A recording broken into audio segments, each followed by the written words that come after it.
Imagine for a moment standing on the white cliffs of Dover, looking out across the shimmering English Channel.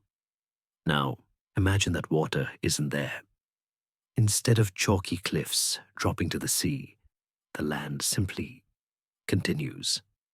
A vast, rolling plain of marsh and forest, teeming with herds of giant deer and wild boar, stretches all the way to what we now call France. You could, if you had the time and a sturdy pair of boots, simply walk to Paris.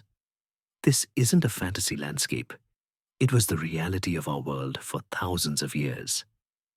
Britain wasn't an island at all. It was the forgotten, wild northwest corner of Europe. The story of how it became the island we know today, and the story of the people who lived through that colossal transformation, is one of the most profound and mysterious in human history. It's a tale written not in books, but in flint scatters on lonely moors, in ancient DNA locked within a caveman's tooth, and in the haunting landscapes drowned beneath the cold grey waves of the North Sea. This is the story of Mesolithic Britain, a period we will explore together, slowly and peacefully, as you prepare for rest. I'm glad you're here, wishing you peace, rest, and maybe a little historical inspiration before sleep. Take a moment to like the video and subscribe, but only if you genuinely enjoy what I do here. As we settle in, I'd love to know where you're listening from tonight and what time it is in your part of the world. Just drop a comment below, and let's see how far our little historical journey reaches. Our story does not begin with people or even with animals.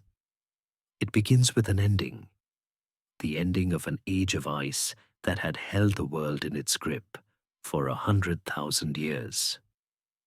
Picture the land we call Britain, but see it through the lens of deep time, around 20,000 years ago. It is an alien and hostile place, almost entirely buried beneath a colossal sheet of ice known as the Devensian glaciation. This isn't the picturesque, sparkling ice of a winter postcard. This is a monolithic force of nature, a glacier in some places over a mile thick, so heavy that its weight presses down on the very crust of the earth, warping the rock beneath it. To the north, all of Scotland, most of Wales, and the north of England are completely entombed.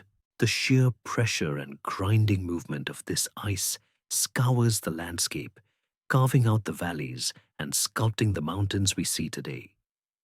The sound would have been deafening, a constant symphony of cracking, groaning, and the thunderous roar of icefalls. South of this immense frozen wall lies a landscape that is technically ice-free, but no more hospitable. It is a polar desert, a vast expanse of frozen tundra, where the ground is locked in permafrost. Bitter, relentless winds sweep across it, carrying dust and grit, and for most of the year, the temperature would rarely climb above freezing. There are no trees, no soil to speak of, only sparse lichens and hardy mosses clinging to the frozen earth. It is a world of white, grey, and brown, utterly devoid of the lush green we associate with the British Isles. There is no life here, not of the humankind anyway. The last of the Paleolithic hunters, the people of the Old Stone Age, had been forced out millennia before, retreating south into the warmer climes of mainland Europe. Britain, for all intents and purposes, was a lifeless appendage of a frozen continent. Then slowly, almost imperceptibly at first, a change began. The Earth, in its long, slow wobble of an orbit around the Sun, tilted just so. The great climatic engine of the planet shifted gear. The brutal cold began to lose its edge. For centuries, the change would have been negligible. A slightly less savage winter here, a slightly longer summer there. But over thousands of years, the effect was monumental. The Great Thaw had begun. The southern edge of the ice sheet, the colossal wall that stretched across the land, began to weep.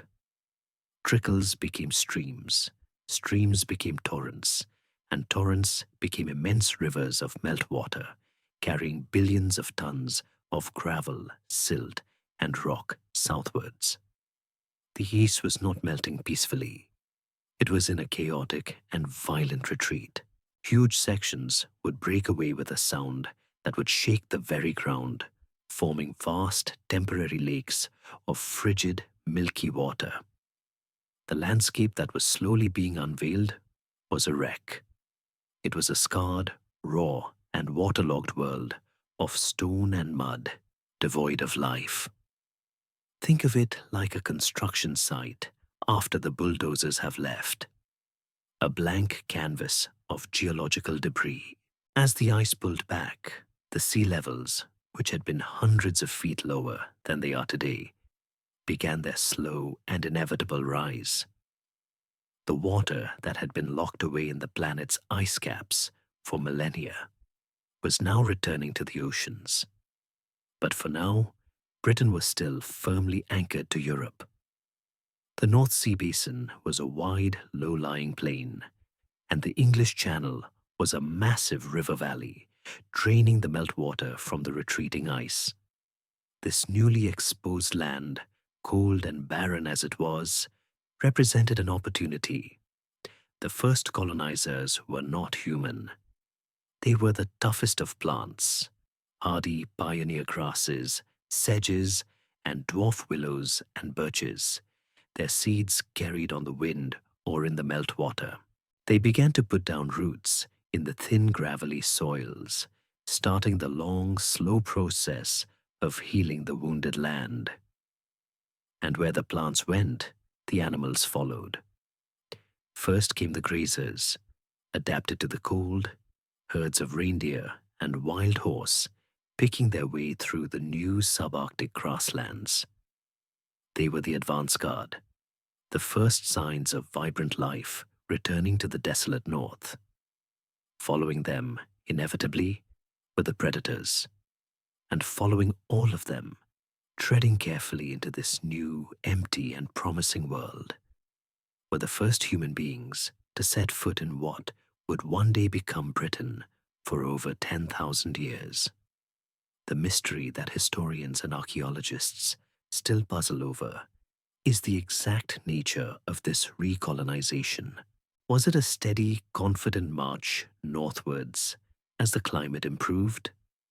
Or was it a more hesitant process, with small, exploratory groups pushing into the new territory, only to be forced back by sudden, sharp returns to freezing conditions, like the dramatic cold snap known as the Younger Dryas?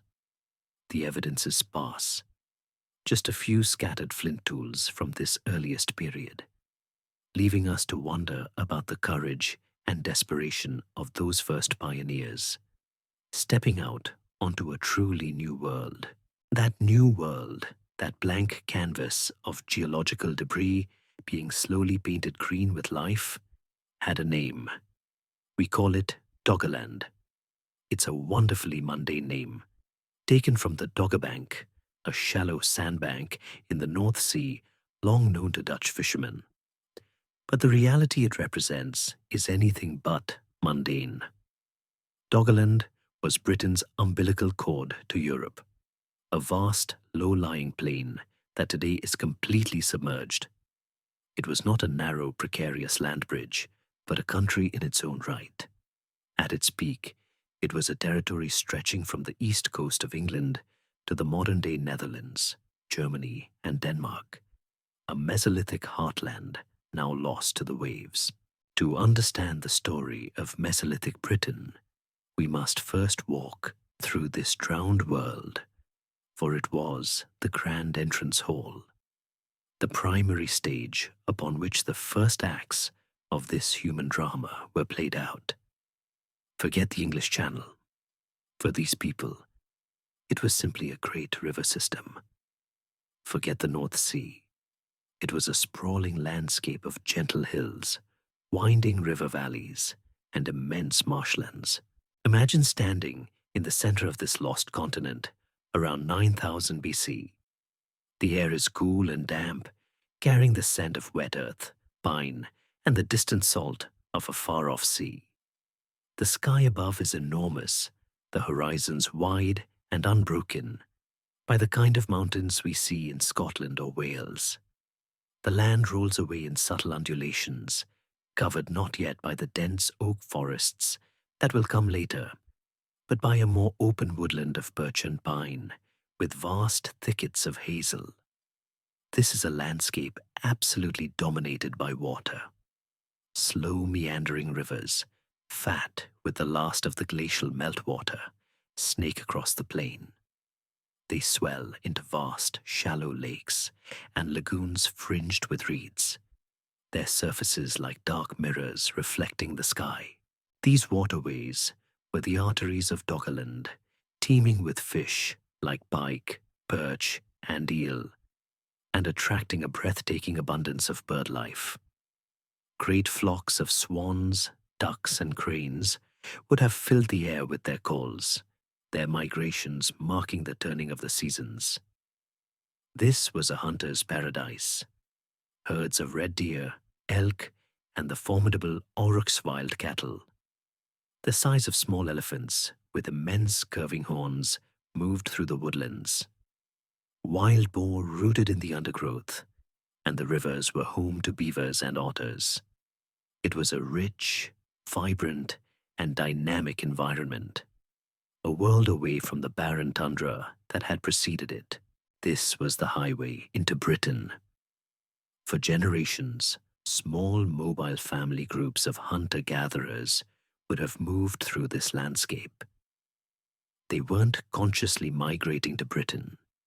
The concept wouldn't have existed. They were simply following the resources, following the herds of animals as they expanded their territories northward and westward into the newly available land. They would have traveled light, carrying everything they owned on their backs. Their lives were intimately tied to the rhythms of Doggerland seasons. They knew the best places to ford the rivers, the most reliable spots to find flint for their tools, the hidden valleys where the deer would shelter in winter. They built temporary camps on the higher ground, perhaps on the gentle hills overlooking the river valleys, places that offered a good view of approaching game and a breeze to keep the biting insects at bay. Here, they would set up small tents or huts made from animal hides stretched over a frame of wooden poles. The smoke from their hearths, a thin grey smudge against the vast open sky. They were not just passing through this world. They were a part of it, their lives woven into its very fabric. The incredible fact is that we only know this world exists because of fishermen. For over a century, trawlers working in the North Sea have been dredging up clues from the seabed. Their nets, designed to catch cod and plaice, would occasionally bring up something far older. The tusk of a mammoth, the giant antler of an Irish elk, or even beautifully worked flint and bone tools that could only have been made by human hands. These were dismissed as curiosities for a long time, but as the finds mounted, a picture began to emerge of the world that lay beneath the waves. Modern technology has allowed us to map this hidden landscape in stunning detail, using seismic survey data from oil and gas exploration. Archaeologists have been able to peel back the water and sediment and see Doggerland for the first time in 8,000 years.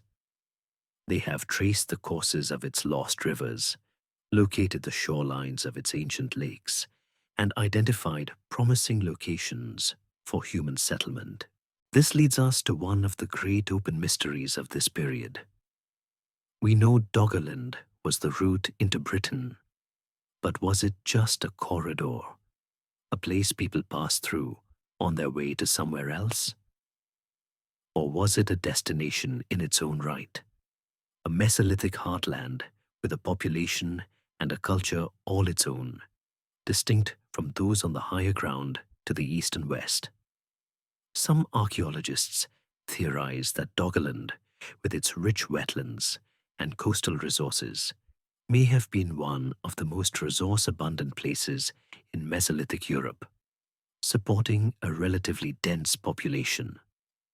Perhaps the few scattered finds we have from the British mainland are just the impoverished outliers, the lonely hunting camps of a people whose true home was out on this fertile plain.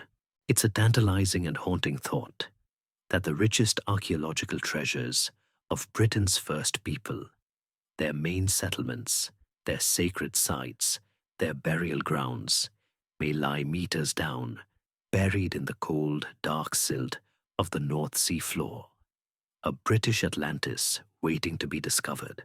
From the grand sweeping vista of Doggerland, let us now zoom in. Let's push through the damp fronds of a fern and settle our view on a pair of hands, resting on a moss-covered log near the bank of a slow-moving river. These hands are calloused, stained with earth and berry juice, but they are also incredibly skilled. They are about to perform an act that is part science, part art, and pure survival. For the people moving through this new world, this vast and empty larder did not do so with brute force alone. They did so with an intellect and a technology so refined, so perfectly suited to their environment, that it was, in its own way, as revolutionary as the microchip would be 10,000 years later.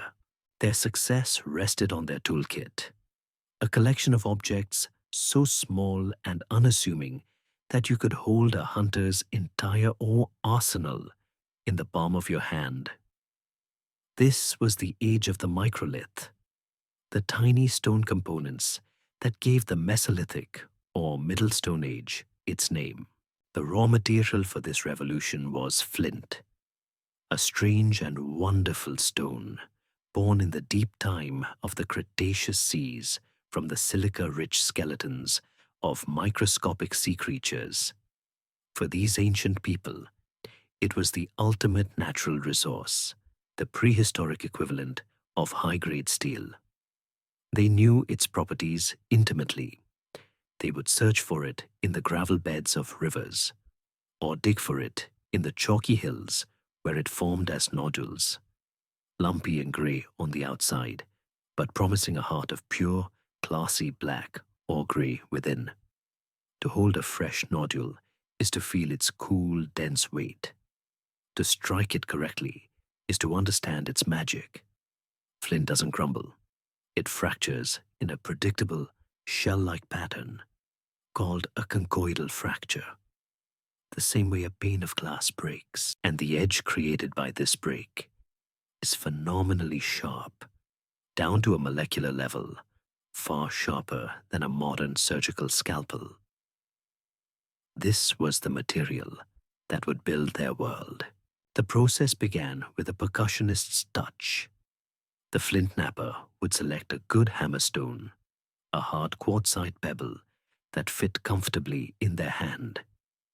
The first few strikes were to test the quality of the flint and to knock off the rough outer rind, the cortex. Then, with controlled and precise blows, they would begin shaping the flint nodule into a prepared core. The goal was no longer to create a single, large tool like the hand axes of their Paleolithic ancestors. The new technology was all about mass production of standardized parts. The prepared core was a source of potential, a carefully shaped stone from which long, thin, parallel-sided flakes, known as blades, could be struck off, one after another, like leaves from an artichoke.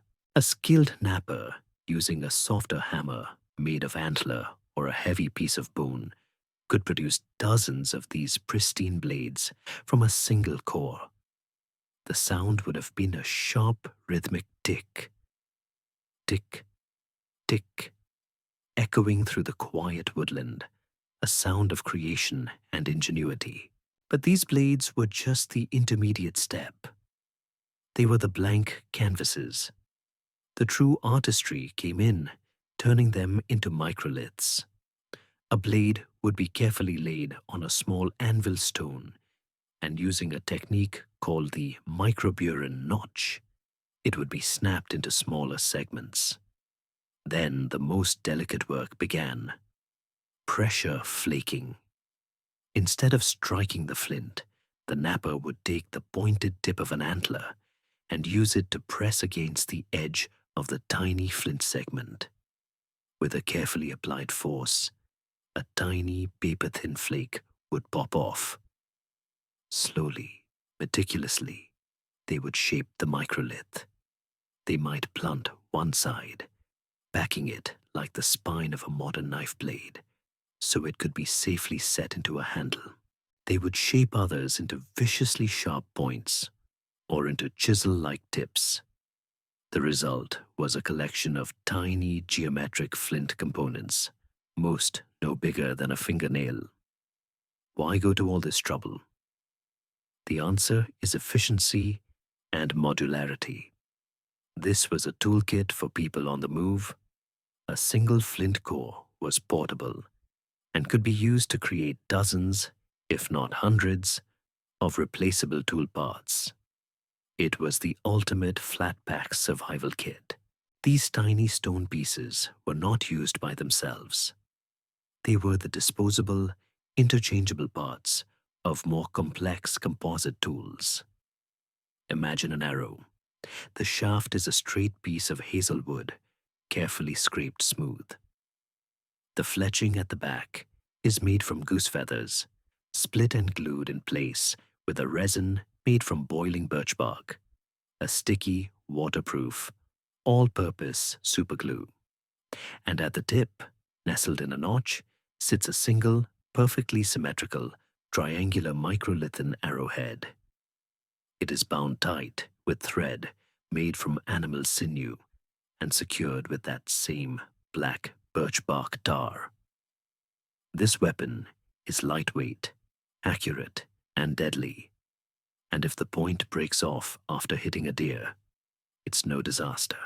The hunter simply discards the broken piece, warms the tar on the arrow shaft, and sets a new, identical point in its place. The same principle applied to all their tools. A harpoon for spearing salmon would have a head carved from bone or antler, with a series of grooves cut along its sides. Into these grooves, a row of sharp, crescent-shaped microliths would be set, forming a series of vicious barbs that would hold the struggling fish fast. This brings us to a fascinating archaeological mystery. While we are fairly certain about the function of points as arrowheads, we have found many microliths in strange, highly standardized geometric shapes, perfect little triangles, trapezoids, and crescents. What were they for? Some suggest they were parts of more complex multi-barbed weapons. Others wonder if the specific shape was a kind of cultural signature, a way for different groups to identify their equipment, like a family crest on an arrow. Could it be that the difference between a triangular or a crescent-shaped barb wasn't about function at all, but about identity? We see the tools, but we can only guess at the complex layers of meaning and tradition that guided the hands of the people who made them. So, with these ingenious kits of stone and bone tucked into their bags of hide, let us imagine the people who carried them. Picture a small group, perhaps an extended family of no more than 20 individuals, moving slowly through the birch and pine woodland that covers the gentle slopes of western Doggerland. They are cloaked in the cured skins of deer and elk, the fur turned inwards for warmth against the persistent dampness of the northern air. Their faces are weathered by wind and sun, and their dark eyes are constantly scanning, reading the landscape with a fluency we can barely comprehend. They are watching for the flick of a deer's ear in the undergrowth, for the circling of a bird that might signal a predator nearby, for the subtle change in vegetation that speaks of wetter ground ahead. They are not marching towards a destination on a map. Their map is etched into their minds by the stories of their elders and the experience of the seasons. They are simply following the pull of possibility, moving towards a horizon that promises more game, more resources, and perhaps more solitude. They come to a river, one of the great slow arteries of Doggerland, wider and more sluggish than any river in Britain today. On the far side, the land seems to rise a little more steeply. It is not a dramatic change, just a subtle lift in the landscape, a place that might offer a drier camp and a better vantage point. They would have crossed, not in a bridge-building frenzy, but with patience and knowledge. Perhaps they used a logjam, a natural bridge of fallen trees, or waded through a shallow ford they knew from previous seasons. Or maybe they used a simple hide boat, a coracle-like craft, to ferry their children and their precious toolkits across the brown, swirling water. The sounds would have been the splash of their feet, the quiet calls of waterfowl disturbed by their passage, and the murmur of their voices, speaking a language lost to time, a language whose every word for tree, animal, and stone is now gone forever. As they climb the bank on the other side, their feet press into the damp soil. Without knowing it, without any sense of occasion, they have just taken the first human steps on the landmass that will, in a few thousand years, become an island. This is the moment archaeologists have been searching for, the faint signal in the noise of deep time that marks the beginning of the Mesolithic in Britain. The earliest confirmed sites, places where we have found the distinctive flint tools of these pioneers, date to around 9000 BC. That's 11,000 years ago. One of the most significant is a place now in North Yorkshire, a landscape that was then on the edge of a vast post-glacial lake. Here, archaeologists found a scatter of tiny flint blades and the debris from their manufacture, lying exactly where they had been dropped by a person sitting on the shore, perhaps looking out over the water, restocking their toolkit for the hunt ahead. It is an incredibly intimate and poignant scene to imagine. We have the physical evidence of a single moment of quiet industry, a snapshot of a life lived in a world utterly alien to our own. But this single, precious sight raises more questions than it answers, opening up the central mystery of this pioneering age. Who exactly were these first people? And how did they arrive? Was it a great migration? A wave of people purposefully moving into the empty lands? Or was it something far more gradual and haphazard? The prevailing theory is that it wasn't a single event at all. It was likely a slow, generational trickle. For centuries, the lands of what would become Britain were probably the far edge of a much larger territory, a seasonal hunting ground visited by groups whose main home territories were still centered in Doggerland, or what is now northern France or Belgium. They were not colonists in the way we might think of them, arriving with a flag and a plan. They were simply hunters expanding their range, following the herds of aurochs and red deer as they moved into the new woodlands. The population would have been astonishingly small. Some estimates suggests that for the first 1,000 years, the total number of people in the entirety of Britain may have been just a few hundred individuals, a handful of family bands roaming a wilderness the size of a modern country. This scarcity of people makes them almost invisible in the archaeological record. They were ghosts on the landscape. They built no permanent houses, no monuments, no cities. Their lives were a continuous journey, a seasonal round of movement, leaving behind only the most ephemeral of traces: the charcoal from a dead campfire, the discarded bones from a meal, a lost flint arrowhead. Finding evidence of their presence is like searching for a handful of dropped needles in a forest that has since grown, died, and been replaced 10 times over. Each tiny microlith, each charred hazelnut shell we find from this earliest period, is a miracle of survival, a message in a bottle that has washed up on the shores of the present. The great historiographical debate, then, is about the character of this settlement. Did these first groups stick to the coasts and the major river valleys, the prehistoric superhighways that offered the easiest travel and the most reliable resources? Or were there bold, adventurous groups who pushed deep into the interior, into the newly forested uplands? The evidence is so slight that a single new discovery, a new scatter of flints in a remote valley, could completely rewrite our understanding of how this vast, empty land was slowly, cautiously, and courageously repeopled by our distant ancestors. The world these first few families inhabited was not an empty one. It was a landscape of giants, not the lumbering mammoths and woolly rhinos of the deep ice age. Those were already ghosts, their bones sinking into the cold mud of Doggerland's riverbeds.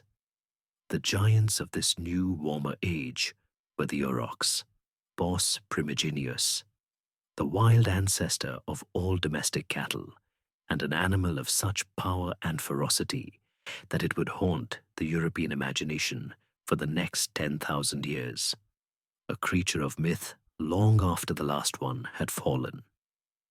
To picture an aurochs is to take the image of a modern bull and amplify it to a terrifying degree. A large male could stand 6 feet tall at the shoulder, a solid black wall of muscle and hide, weighing well over a ton.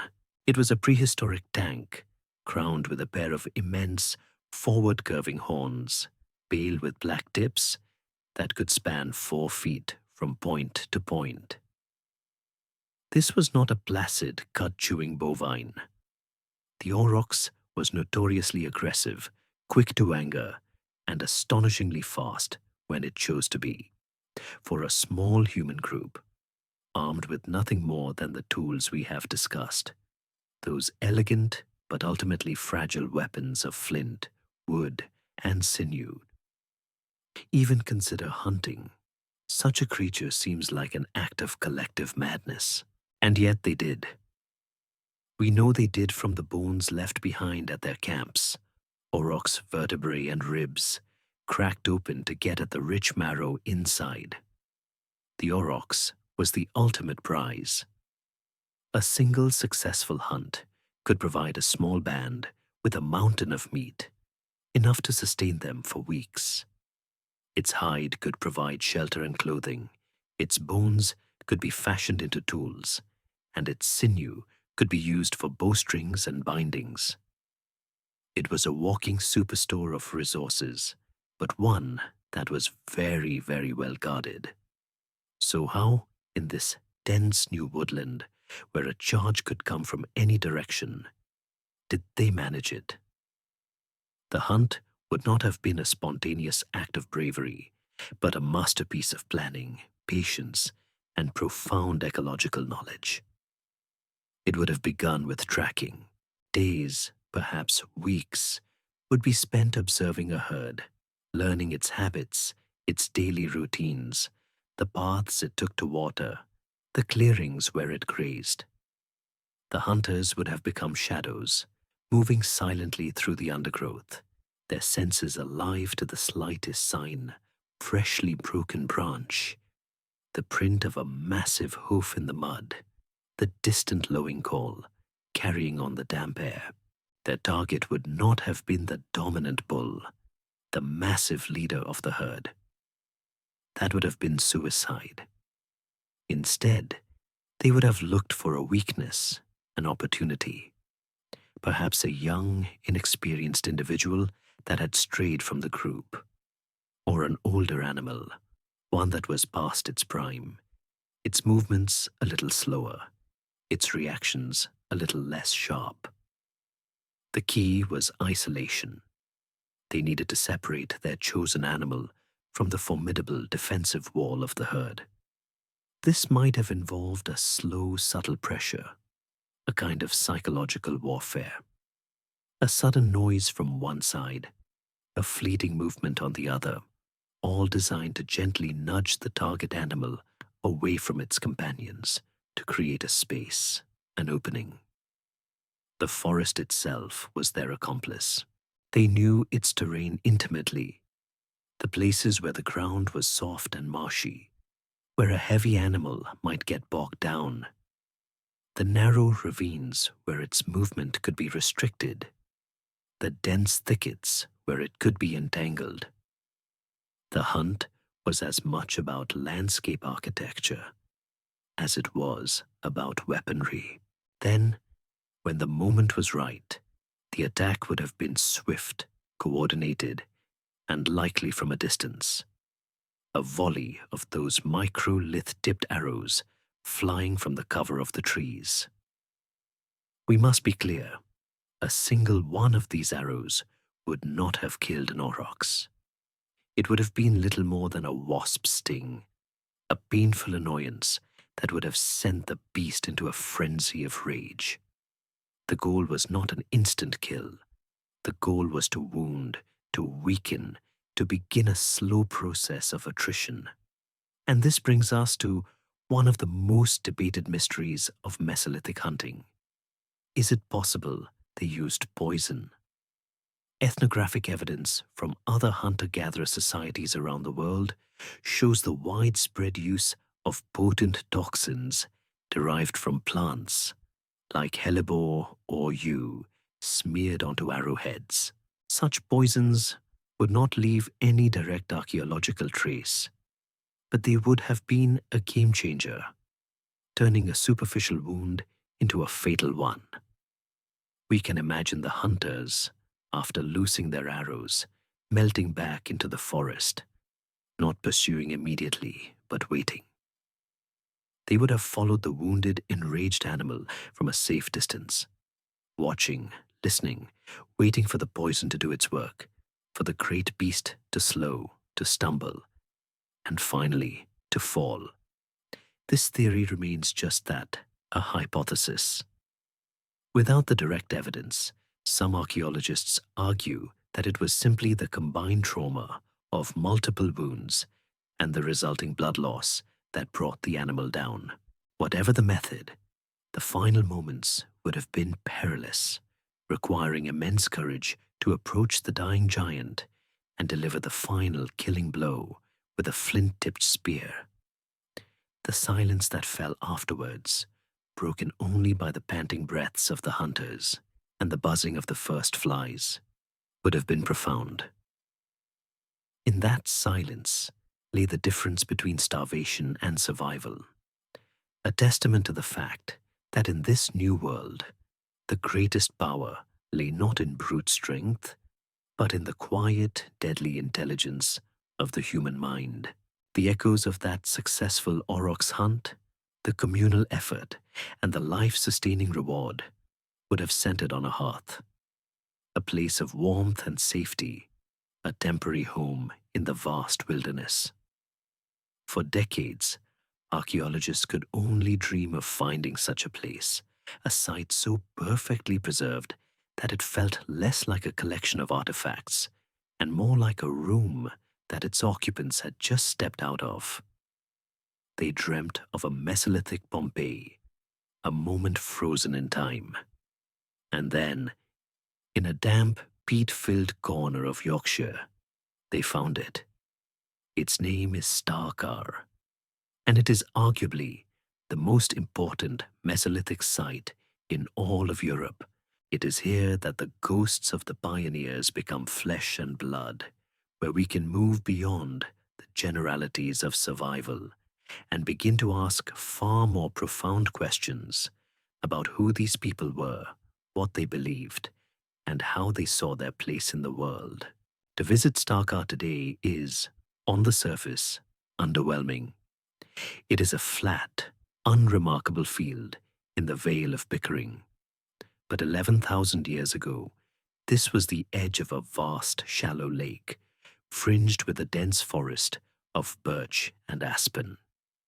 The ground would have been marshy, a wetland paradise, teeming with life. And it is this waterlogged, oxygen-poor environment that we have to thank for the miracle of Storrga. While in most places, organic materials like wood, bone, and leather rot away to nothing in a matter of years, the peat bog at Storrga acted as a perfect preservative, sealing away the secrets of its inhabitants for 11 millennia. The site was discovered in 1947 by an amateur archaeologist named John Moore, who noticed unusual flints in a newly dredged ditch. What he and the archaeologists who followed him would uncover would change our understanding of the Mesolithic forever. They found not a village, but what appears to have been a seasonal encampment, a place returned to again and again, likely in the summer months. They found the remains of what might be the earliest evidence of carpentry in Britain, a wooden platform made of split timbers laid down on the muddy shore of the lake. Was this a foundation for a shelter, a simple jetty for launching dugout canoes, or a place to process kills and prepare hides? The debate continues. They found incredible evidence of their diet, the bones of red deer, elk, roe deer, aurochs, and boar. But they also found the bones of smaller creatures, pine martens, foxes, beavers, and the remains of at least 33 different species of birds, from cranes to ducks. This was a community with a varied and sophisticated palate, masters of their wetland environment, and they found tools, not just the tens of thousands of flint microliths, but beautifully crafted harpoon points made from red deer antler, with sharp barbs meticulously carved along their edges. They found tightly rolled up sheets of birch bark, perhaps used for making containers, or for their flammable tarry resin.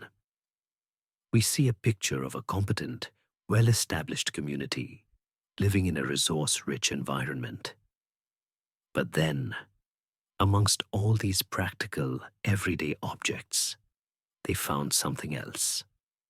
Something that speaks not of survival, but of a rich and mysterious inner world. They found the frontlets. Out of the dark, wet peat, the excavators lifted at least 21 red deer skulls, but they had been strangely and deliberately modified.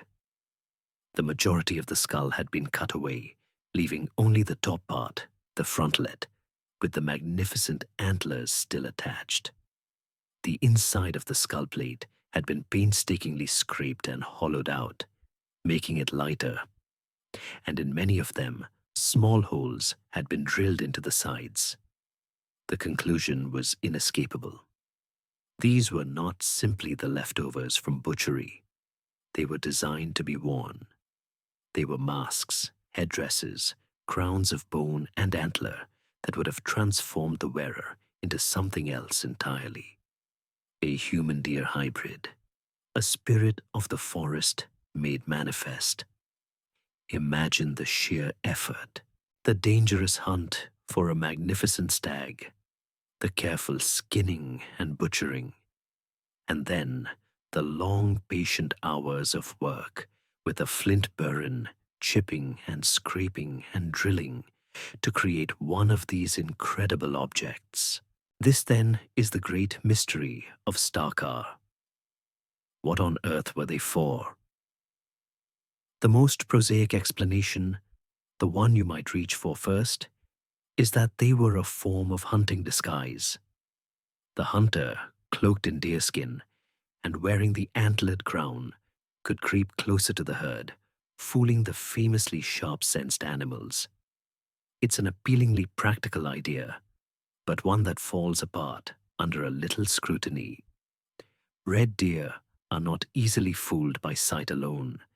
Their sense of smell is phenomenal, and these frontlets would have been heavy, cumbersome, and noisy, snagging on every low branch. It seems an incredibly elaborate and likely ineffective method for a people whose survival depended on efficiency.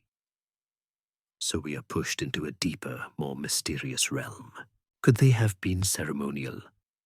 Perhaps worn during ritual dances, where the story of the hunt was reenacted, honoring the spirit of the deer and ensuring future success. Picture a firelit clearing by the lakeside at dusk, the figures moving in a rhythmic dance, their antlered silhouettes flickering against the flames. Or were they the regalia of a shaman, a spiritual leader who would don the headdress to enter a trance, to travel to the spirit world, to communicate with the animal spirits that governed their world and held the keys to life and death? In this view, the wearer wasn't just pretending to be a deer. For a time, they became the deer, blurring the sacred line between the human and the animal. The fact that the frontlets were found in what seems to have been the wet, marshy edge of the site suggests they may have been deliberately deposited in the water at the end of their use life and offering back to the spirits of the lake.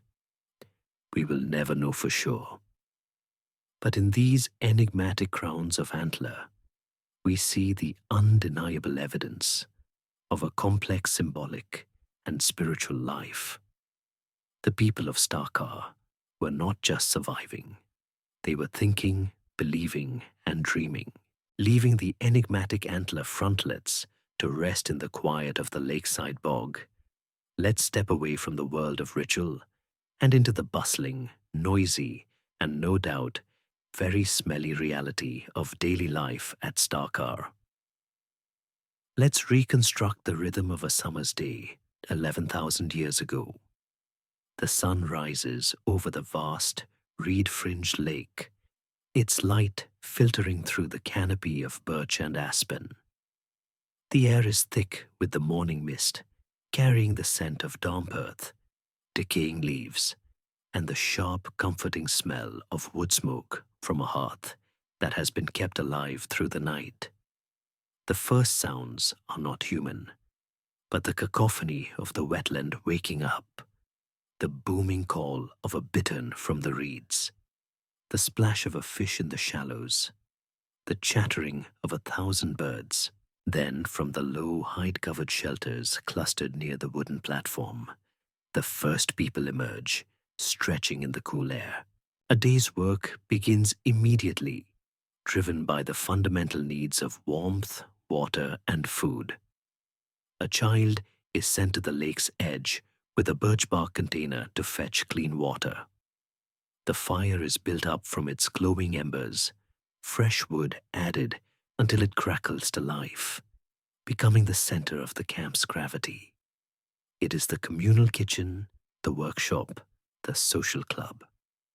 We know from finds at the site that the earliest domesticated dogs in Britain were part of this community. We can easily imagine them here, wolf-like in appearance, sniffing around the hearth for scraps, their barks a sudden, sharp alarm at any strange scent on the Winder vital security system in a world of predators. While we can't be certain about the division of labor, It's logical to assume tasks were shared according to skill, age, and strength. A group of men might prepare for a hunt, checking their bows and the sinew bindings on their flint arrowheads. Another group might take a newly crafted dugout canoe, a hollowed out log, onto the still waters of the lake, armed with those barbed antler harpoons, to spear the large predatory pike that lurked in the weedy shallows. Back at the camp, life was a continuous hum of industry. Imagine a woman kneeling on a deerskin, a smooth, flat stone in front of her. She is processing hazelnuts, a vital source of protein and fat, cracking them open and grinding them into a nutritious paste. Others are working with hides from a recent kill, scraping them clean of flesh and fat with sharp-edged flint tools, preparing to tan them with birch oil and smoke to make them soft and waterproof for clothing or shelter. The sound of flint knapping would be a constant percussive backdrop to the day as a skilled individual sits, patiently striking flakes from a core to replenish the community's supply of essential cutting edges. And everywhere, there is the work of bone and antler. A broken piece of red deer antler isn't discarded. It is a precious raw material, soaked in water to soften it, then painstakingly scraped, grooved, and polished with abrasive sand to create a new harpoon point or a needle for sewing. This was a world of absolute material efficiency, where nothing was wasted. The concept of rubbish would have been utterly alien. As the day wears on, the fruits of their labor are brought back. A successful fishing trip yields a string of gleaming pike. A hunt may bring back a smaller roe deer, which is quickly and expertly butchered, the meat shared among the family groups. Cooking would have been simple and direct. Meat was likely roasted over the open fire on wooden spits, the fat dripping and sizzling into the flames. They had no pottery, so boiling food presented a challenge. One ingenious solution used by many prehistoric cultures is the pot-boiler method. A pit could be dug and lined with a waterproof hide, then filled with water.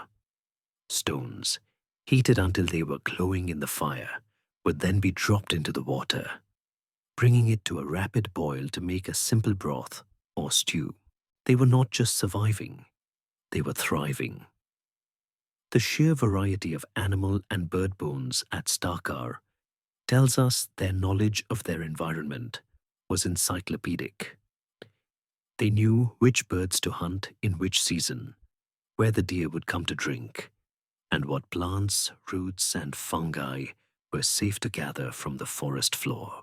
This reconstruction of a busy, practical, and successful community leads us to a fascinating and still unresolved debate among archaeologists. What was Storrga, really? For a long time, it was viewed as a base camp, a place where a band of hunter-gatherers lived for a significant part of the year. But more recent analysis has challenged this. The sheer number of red deer antlers, particularly those modified into frontlets, and the deliberate placing of artifacts in the wet margins of the lake, have led some to propose a different theory. Perhaps Storrga was not a permanent home, but a special ritual site. Maybe it was primarily a hunting and processing camp, occupied for a few specific weeks in the summer when the stags were in their prime, the goal being not just to get meat, but to acquire the antlers, the potent symbols of power, and the raw material for those sacred masks. In this view, the camp was more of a seasonal, industrial, and religious center, a Mesolithic cathedral in the marshes, with the community's true home being a more mobile existence for the rest of the year. Was it a home or a holy site? The truth is, It was likely both. For these people, the practical and the spiritual were probably not separate categories as they are for us. The hunt was an economic necessity, but it was also a sacred act, steeped in ritual and respect. The life-giving lake was a place to fish, but also a place to make offerings. Life by the lakeside was a seamless blend of the mundane and the magical. We call it the Stone Age. It's a convenient label, a neat little box in the timeline of human history, and it's based on a simple, durable truth. Stone lasts. The flint tools, those microlithic components we've discussed, are the most common calling cards left behind by our Mesolithic ancestors. They litter the ancient landscapes of Britain, tough, resilient, and almost eternal. But to call it the Stone Age is a profound misrepresentation. It would be like calling our own era the Plastic and Glass Age, just because those are the materials most likely to survive in the landfill of the far future. The Mesolithic was not, in its soul, an age of stone. It was, far more intimately and essentially, an age of wood. Wood was the raw material that framed their existence. It provided the shafts for their arrows and spears, the handles for their flint knives, the frames for their shelters, the fuel for their fires, and the very boats that carried them across the water.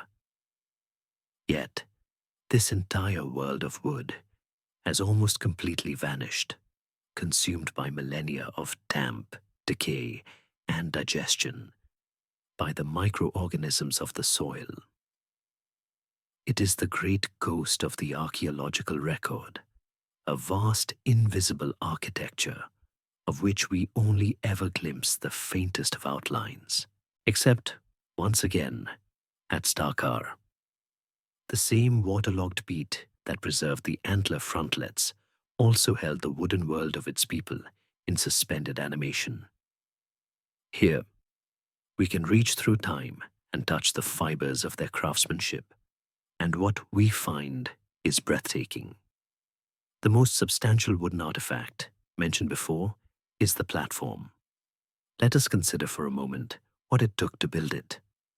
Sometime around 8070 BC, the people by the lake felled a number of mature birch, alder, and aspen trees, some up to 1/2 meter in diameter. They did this with stone axes, a slow, patient process of chipping away at the base, the rhythmic thud of stone on wood echoing across the water. Then came the truly remarkable part. Using only stone and antler wedges, they managed to split these large logs lengthways into planks and timbers. This is not a simple task.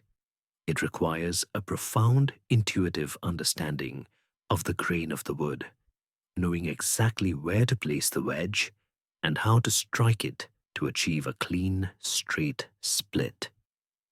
It is the work of a master carpenter, someone who knew their materials as intimately as a modern luthier knows a piece of maple. These timbers were then laid down in the boggy ground at the lake's edge, creating a stable, dry surface over 16 square meters. This wasn't just a pile of logs. It was construction, a deliberate and skillful manipulation of the environment. Perhaps the most personal and evocative wooden object pulled from the peat at Storrga is a paddle. It is the oldest known example of boat propulsion from Europe, carved from a single piece of birch. It is just under 1 meter long, its blade a long, elegant leaf shape, beautifully worked and smoothed. You can almost feel it in your hands, the light weight of the birch, the smoothness of the handle polished by the grip of its owner. You can imagine the person who used it, kneeling in a dugout canoe on the still, misty surface of the lake at dawn, the paddle dipping silently into the dark water, leaving a trail of gentle ripples behind. This one object speaks volumes. It confirms they had sophisticated watercraft. It shows their mastery of woodworking, and it gives us a tangible link to a single human being on a single journey, on a single day, 11,000 years ago. The wooden artifacts found at Storrga and a handful of other waterlogged sites across Europe open a window into this lost world of craft. We find beautifully woven fish traps, complex structures of willow and hazel designed to funnel fish into a place where they could be easily speared or netted. We find wooden trackways, simple paths of logs, and branches laid across swamps to allow for safe passage. Each of these finds is a small miracle, but they also serve to highlight the great unanswered question of the period. If this is the quality of craftsmanship that we find in the few, rare places where wood survives, what have we lost everywhere else? The stone tools we find in their millions are only the tips, the blades, the functional edges. The vast majority of the object, the handle, the shaft, the hafties, gone. Every one of those tiny microliths implies a wooden component that has vanished. This is the great iceberg of Mesolithic archaeology. The stone tools we see are the 10% that is visible above the water. The 90% that is missing, the vast invisible bulk beneath the surface, is the world of organic materials. What else did they make? Did they carve wooden bowls and platters? Did they have wooden toys for their children? Did they carve effigies of animals or spirits, little wooden gods that they carried with them on their journeys? Objects that were imbued with meaning and power, but which rotted away in a single season, once lost. We have no way of knowing for sure. Our picture of their material culture is hopelessly, unavoidably skewed towards the non-perishable. The mystery, therefore, is one of imagination. We must look at the elegance of a flint arrowhead and try to imagine the equal elegance of the arrow shaft it was attached to. We must look at the skill displayed in the Storrga paddle and extrapolate that skill across a whole universe of lost objects. The people of the Mesolithic were not clumsy brutes living in a world of crude stone. They were masters of wood, fiber, and hide, and their world was likely far richer, more complex, and more beautifully crafted than the surviving stones could ever tell us. If the physical world of the Mesolithic, that rich and complex age of wood, is a ghost in the archaeological record, then what hope do we have of grasping the thoughts of the people who inhabited it, their beliefs, their fears, their stories, their cosmology? These things were not carved in wood, let alone stone. They were carried on the breath, in the lyrics of songs sung around a fire, in the quiet instructions of a parent to a child, in the intricate steps of a ritual dance. This is the deepest, most profound darkness of the past, a realm of thought and spirit that seems forever beyond our reach, and yet it is not entirely lost. Faint whispers of it remain, encoded in the strange and seemingly irrational things they did. By looking at the patterns in what they chose to throw away, where they chose to live, and how they treated their dead, we can begin to sketch the faint outlines of their spiritual landscape. The foundational idea, the one that most archaeologists believe underpins the Mesolithic mind, is animism. This is a worldview utterly different from our modern scientific one. For us, the world is largely made up of inanimate objects and forces rocks, rivers, weather, with a thin layer of living things like plants and animals on top.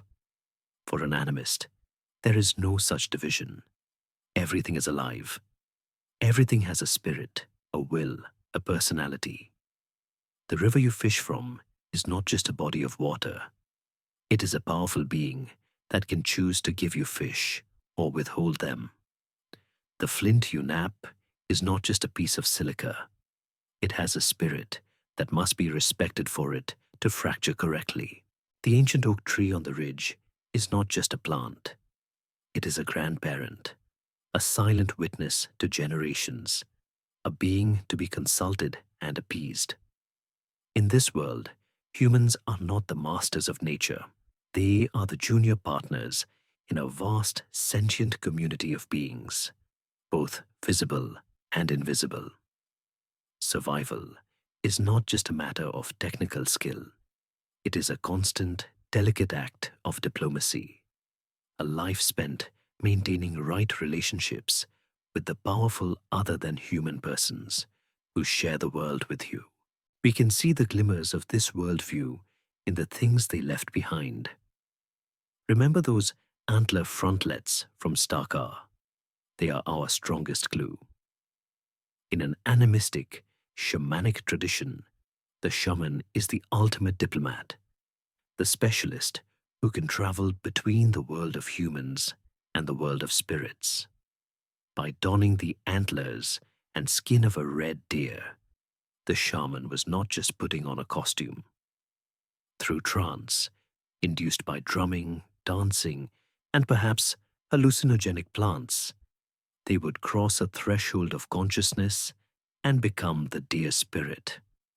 In this form, they could travel to the spirit world to ask for a successful hunt, to find the cause of a sickness, or to guide the spirits of the dead. The deer masks were not just art.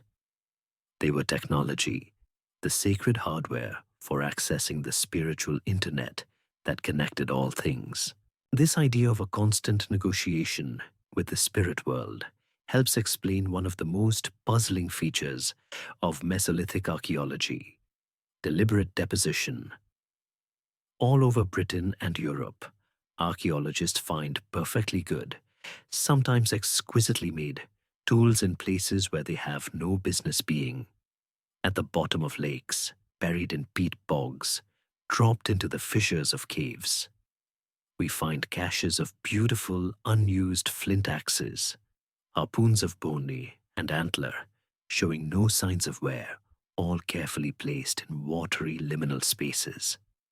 For a long time, this was simply interpreted as people being clumsy, losing their best spear while fishing. But the pattern is too consistent. A far more powerful explanation is that these were not losses. They were gifts. They were votive offerings. In the animist mindset, if you are to take something from the world, the life of a salmon from the river, for example, you must give something back to maintain balance. What better gift to the spirit of the river than your most beautiful, most skillfully made harpoon? It was an act of respect, an investment in a future relationship, a way of saying thank you. This practice of placing valuable objects in water would continue for thousands of years, a deep tradition whose roots lie right here in the spiritual landscape of the first inhabitants. If their world was alive with spirits, their relationship with their own dead is far more mysterious. Burials from the British Mesolithic are incredibly rare, so rare that for a long time we had none at all. This in itself is a profound statement. Unlike the later Neolithic peoples who would build massive tombs and monuments to their ancestors, the Mesolithic people seem to have had a very different conception of death and remembrance. What does this lack of graves mean?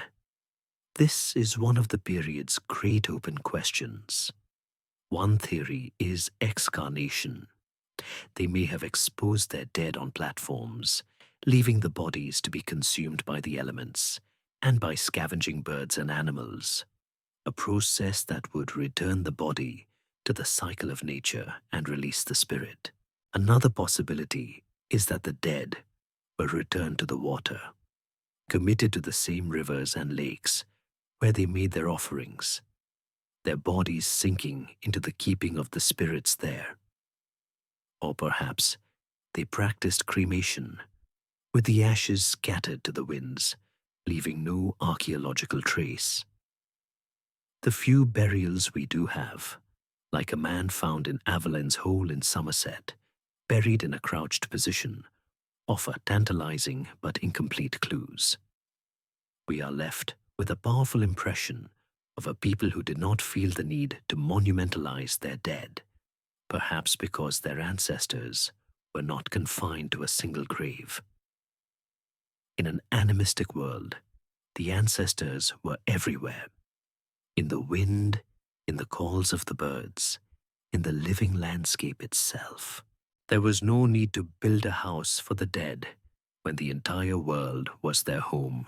The spiritual landscape we have just wandered through, with its offerings to water spirits and its sky burials for the dead, fits so neatly with a particular image we have of our Mesolithic ancestors. It is the image of the eternal wanderer, a people of profound skill and intelligence, yes, but a people untethered to any one place, their lives dictated by the seasonal movements of animals and the ripening of plants. Their homes, we have always assumed, were as ephemeral as their lives.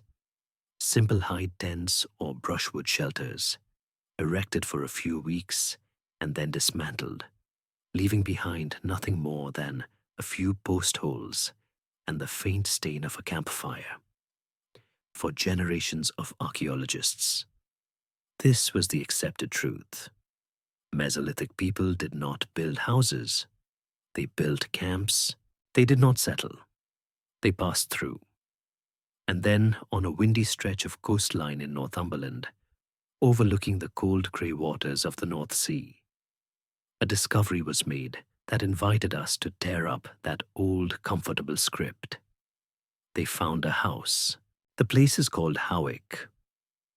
In 2000, archaeologists were investigating a flint scatter on a cliff edge, the kind of typical, unassuming site that dots the British coastline. They expected to find the usual story, a temporary camp where a small group had stopped to make tools and perhaps cook a meal before moving on. But as they began to dig, the story changed. They started to uncover not just a scatter, but a pattern. A distinct, dark circle began to emerge in the sandy soil, studded with the even darker, deeper stains of post holes. This was not the random debris of a fleeting visit. This was architecture. What they had found was the sunken floor of a large circular building, a Mesolithic dwelling dating to around 7,800 BC. At the time of its discovery, it was the earliest house in all of Britain. Let's step inside. To do so, you first have to descend. The floor of the Howick house was deliberately dug about a meter deep into the sand, creating a pit house. This was a clever piece of thermal engineering. By sinking the dwelling into the earth, its inhabitants were using the ground itself as a massive insulator, protecting them from the relentless coastal winds and the biting cold of the northern winters. The shape was a near-perfect circle, about 6 meters in diameter, spacious enough for an extended family. Around the edge of this pit, a ring of large post holes showed where the main timber uprights of the structure would have stood. These would have been substantial wooden posts, forming a strong conical or beehive-shaped frame. We can imagine this frame being expertly thatched with reeds from a nearby marsh, or covered with thick layers of turf, creating a snug, weatherproof, and remarkably solid home. At the center of the floor was a main hearth, its clay lining baked hard by countless fires, its layers of ash and charcoal telling a story of repeated use over a very long time. Other smaller hearths were dotted around the interior, perhaps for specific tasks or for individual family groups to have their own small pocket of warmth. The people who lived here were not just surviving, they were comfortable. Inside this home, the sound of the wind howling off the North Sea would have been a dull, distant roar. The air would have been warm, thick with the smell of wood smoke, roasting fish, and the scent of human life. The light from the central fire would have cast flickering shadows on the wooden walls, illuminating the faces of the family within as they worked on tools, told stories, or simply slept, safe from the predators and the elements outside. The archaeological evidence tells us they were masters of their coastal territory. They left behind the bones of wild boar and the charred shells of thousands upon thousands of hazelnuts, gathered from the woodlands that then grew much closer to the coast. This was a home with a full larder. But what truly sets the Howick house apart is the evidence for its longevity. The analysis of the hearths and the layers of sediment within the sunken floor suggest it wasn't just used for a single winter. It seems to have been occupied, perhaps not continuously, but certainly returned to and reused for over 100 years. That's 5 generations of people who may have called this one specific spot home. This is the bomb that the Howick House drops into our neat theories of the wandering Mesolithic. A house that stands for a century is not the work of people who are just passing through. It is an investment. It is a statement of intent. It implies a completely different relationship with the landscape. And this leads to the great mystery of Howick. Was it unique?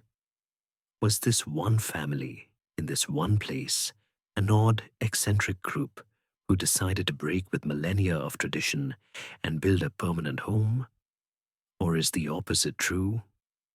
Is Howick the sole survivor, a lucky accident of preservation on a coastline that has otherwise been eroded and washed away by the rising seas? Is it possible that the coastlines of Mesolithic Britain were dotted with such settlements, little clusters of solid, turf-covered homes, a whole settled world that has been almost entirely lost to us? This hypothesis suggests a more complex picture of Mesolithic life, not a simple binary of nomadic versus settled, but a spectrum. Perhaps some groups remained highly mobile in the interior, while others, particularly on the coast, where resources like seals, fish, and seabirds were abundant and reliable year-round, adopted a more sedentary life. The people of Howick were not farmers, but they had found a place so rich, so reliable, that they could stop wandering. For the first time, we can see in the archaeological record, not just a campsite, but a place with an address. The solid, earth-banked house at Howick stands as a powerful testament to the idea of home, a fixed point in a spinning world. But for every group that chose to anchor themselves to a single, rich stretch of coastline, there were likely dozens more who still followed the ancient wandering rhythm of the seasons. For them, home was not a place you built, but a journey you took. It was a vast territory, a familiar map of hills, rivers, and valleys held in their collective memory, and their lives were a continuous, elegant dance with the changing resources of this landscape. To understand this other, more mobile way of life, we must leave the warmth of the Howick hearth and join a small family band as they begin their yearly journey, their seasonal round. Let us find them in autumn. The air is growing crisp, and the leaves of the birch and hazel are turning a brilliant, fleeting yellow. This is a season of urgency and abundance, the last great feast before the lean months of winter. The focus of their days is the hazelnut. For weeks, the entire group, from the oldest members to the youngest children, is engaged in a massive harvesting operation. They move through the dense hazel thickets that flourish in the woodland clearings, stripping the branches of their bounty, filling woven bags and hide containers with the small, hard-shelled nuts. Back at their temporary camper, simple cluster of hide tents in a sheltered clearing, the nuts are processed. Some are eaten immediately, roasted in the embers of the fire until they are fragrant and sweet. But the vast majority are painstakingly cracked, their rich kernels ground into a thick, oily, and incredibly nutritious paste. This is their winter insurance policy, a high-energy food source that can be stored for months. At the same time, the hunters are taking advantage of the animals, now fat from a summer of grazing. A successful hunt for a red deer or a wild boar is a major event, providing not just meat to be eaten fresh and smoked for later, but also a fresh supply of hides, sinew, and bone for the winter's crafting. As the first hard frosts bite and the days shorten dramatically, the band makes its most important move of the year. They abandon their autumn camp in the open woodland and travel to their winter home. This might be a place like Howick, a sheltered spot on the coast where the sea tempers the worst of the cold and provides a reliable source of food. Or it could be a deep, wooded river valley, protected from the prevailing winds. Here, they might reoccupy a site used by their ancestors for generations, perhaps even a pit house similar to Howick's, but used only for this one season. Winter is a time of contraction. The world shrinks to the circle of firelight. The days are spent on tasks that can be done in the confines of the shelter. Reshafting arrows, sewing new clothes from the autumn hides with a fine bone needle, and meticulously pressure flaking new microliths from a flint core brought from a distant quarry. Food is carefully rationed. They rely on their stores of hazelnut paste and smoked meat, supplementing them with whatever the harsh landscape will offer. They might set traps for smaller, fur-bearing animals like pine martens and foxes, their pelts a vital extra layer of warmth. If they are near a frozen lake, the men might lie patiently on the ice, cloaked in furs, waiting to spear a pike through a hole cut in the ice. But winter is also a social time, with the relentless pressure of the hunt eased. This is the season for storytelling, for passing down the myths and the histories of the people, for reinforcing the bonds of kinship that are the ultimate key to their survival. The first thaw is a signal of release. As the ice on the rivers begins to break up with a groan and a crack, and the first green shoots of wild garlic appear on the forest floor, the band prepares to move again. The mood is one of restless energy. They are tired of their winter quarters, tired of the same food, and eager for the renewal that spring promises. They pack up their few belongings and begin to travel, breaking up into smaller family units, dispersing across the landscape. Their destination is the rivers. Spring is the season of the great fish runs, as salmon and sea trout, heavy with roe, surge up the waterways from the sea to their spawning grounds. This is a brief but spectacular glut of food. The people would build simple weirs of wood and stone to funnel the fish into narrow channels where they could be easily speared with those barbed antler harpoons we saw at Storrga. It is also the time when great flocks of migratory birds return, their calls filling the air. The skies over the wetlands and estuaries would be dark with them, and they were an easy and welcome source of fresh meat after the long winter. As the days grow long and warm, the groups move again, this time climbing from the river valleys to the higher ground of the uplands. This is their summer territory. The dense forests of the lowlands can be dark and difficult to move through in midsummer, but the open moorlands and hilltops offer a cooling breeze and, crucially, a better view. Here they follow the herds of red deer and aurochs, who have also moved to the high pastures to graze. This might be the time and place for large social gatherings. Several different family bands who had spent the winter apart might arrange to meet at a traditional location, a place like Storrga by a lake, or a particular bend in a river.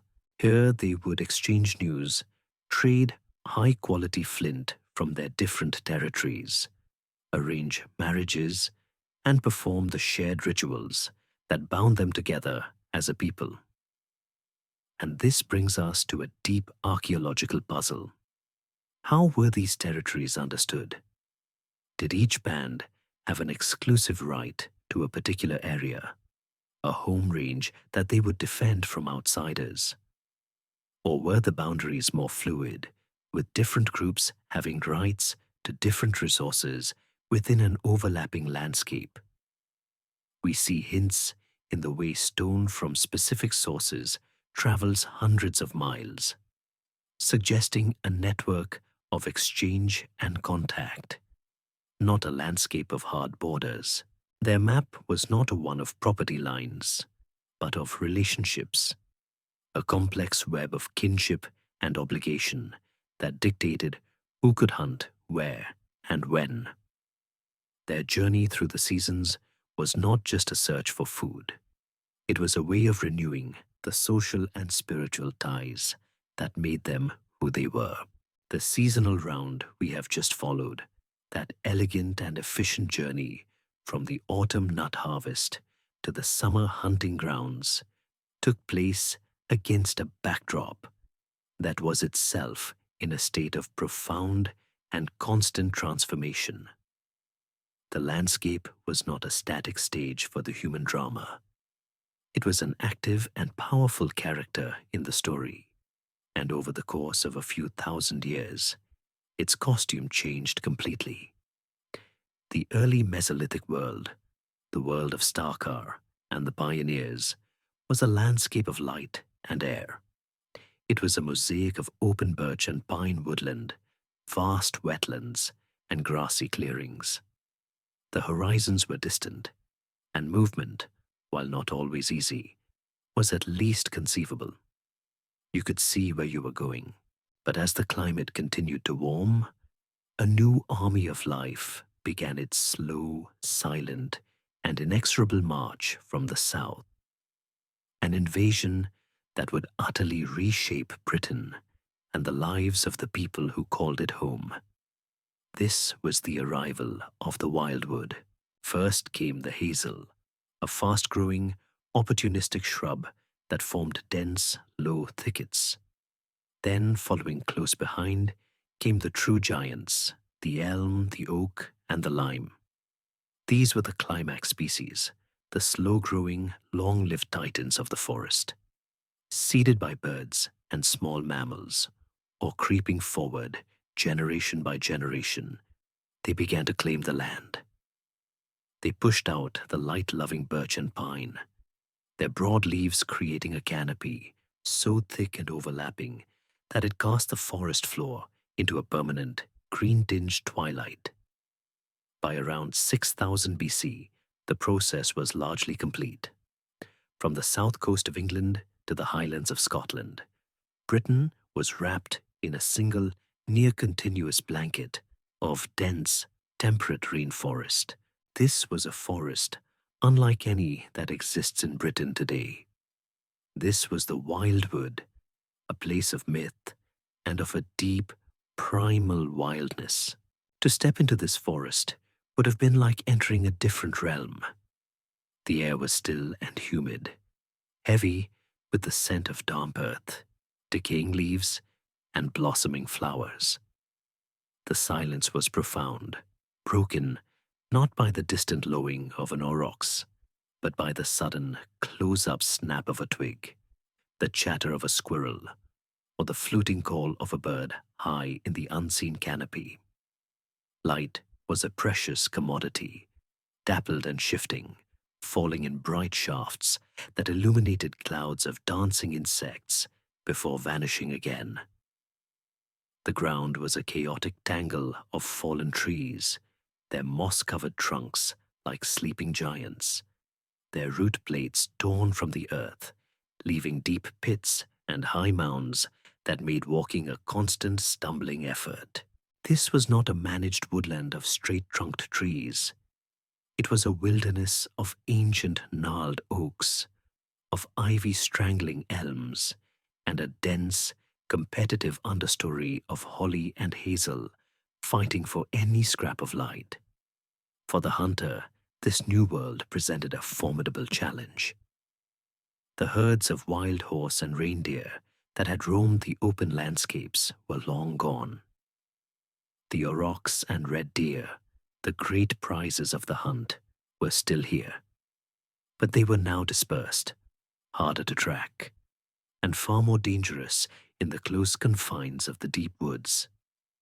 A hunt was no longer a game of long-distance observation and pursuit.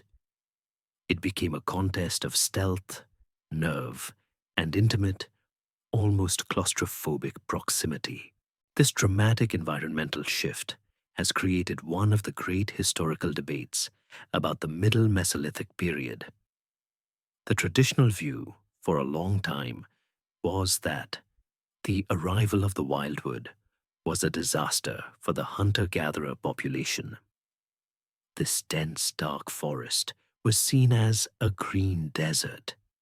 It was argued that the large grazing animals became scarcer, and the sheer difficulty of moving through the landscape would have fragmented the human population, leading to a decline in numbers and a retreat to the more open and resource-rich coastlines and river valleys.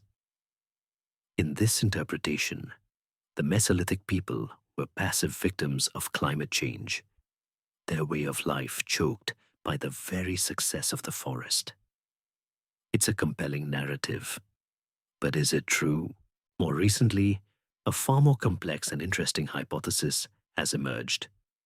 It suggests that Mesolithic people were not passive victims at all, but active and sophisticated managers of their new woodland environment.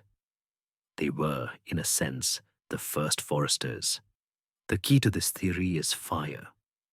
We know from charcoal layers in the soil and pollen analysis that there were frequent small-scale fires in the Mesolithic landscape. While some of these would have been natural lightning strikes, it's highly likely that many were deliberately set.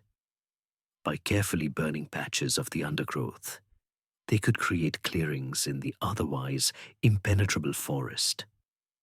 These clearings would have been magnets for animals. The new growth of grasses, herbs, and young shrubs in the wake of a fire would attract herbivores like red deer, roe deer, and wild boar, concentrating them in predictable locations and making them easier to hunt.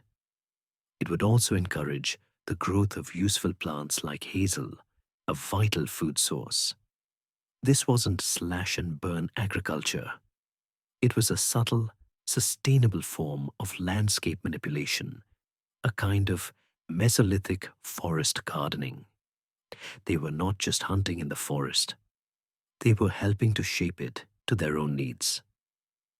This idea transforms our view of them from simple foragers to ecosystem engineers, people with a deep, practical knowledge of how to work with their environment, not just against it. The mystery lies in the scale and intention of this activity. Was it a widespread, conscious strategy, or a more localized, opportunistic one? Proving it is incredibly difficult, but it forces us to imagine a far more dynamic relationship between the people and the wildwood, a constant dialogue written in smoke and ash.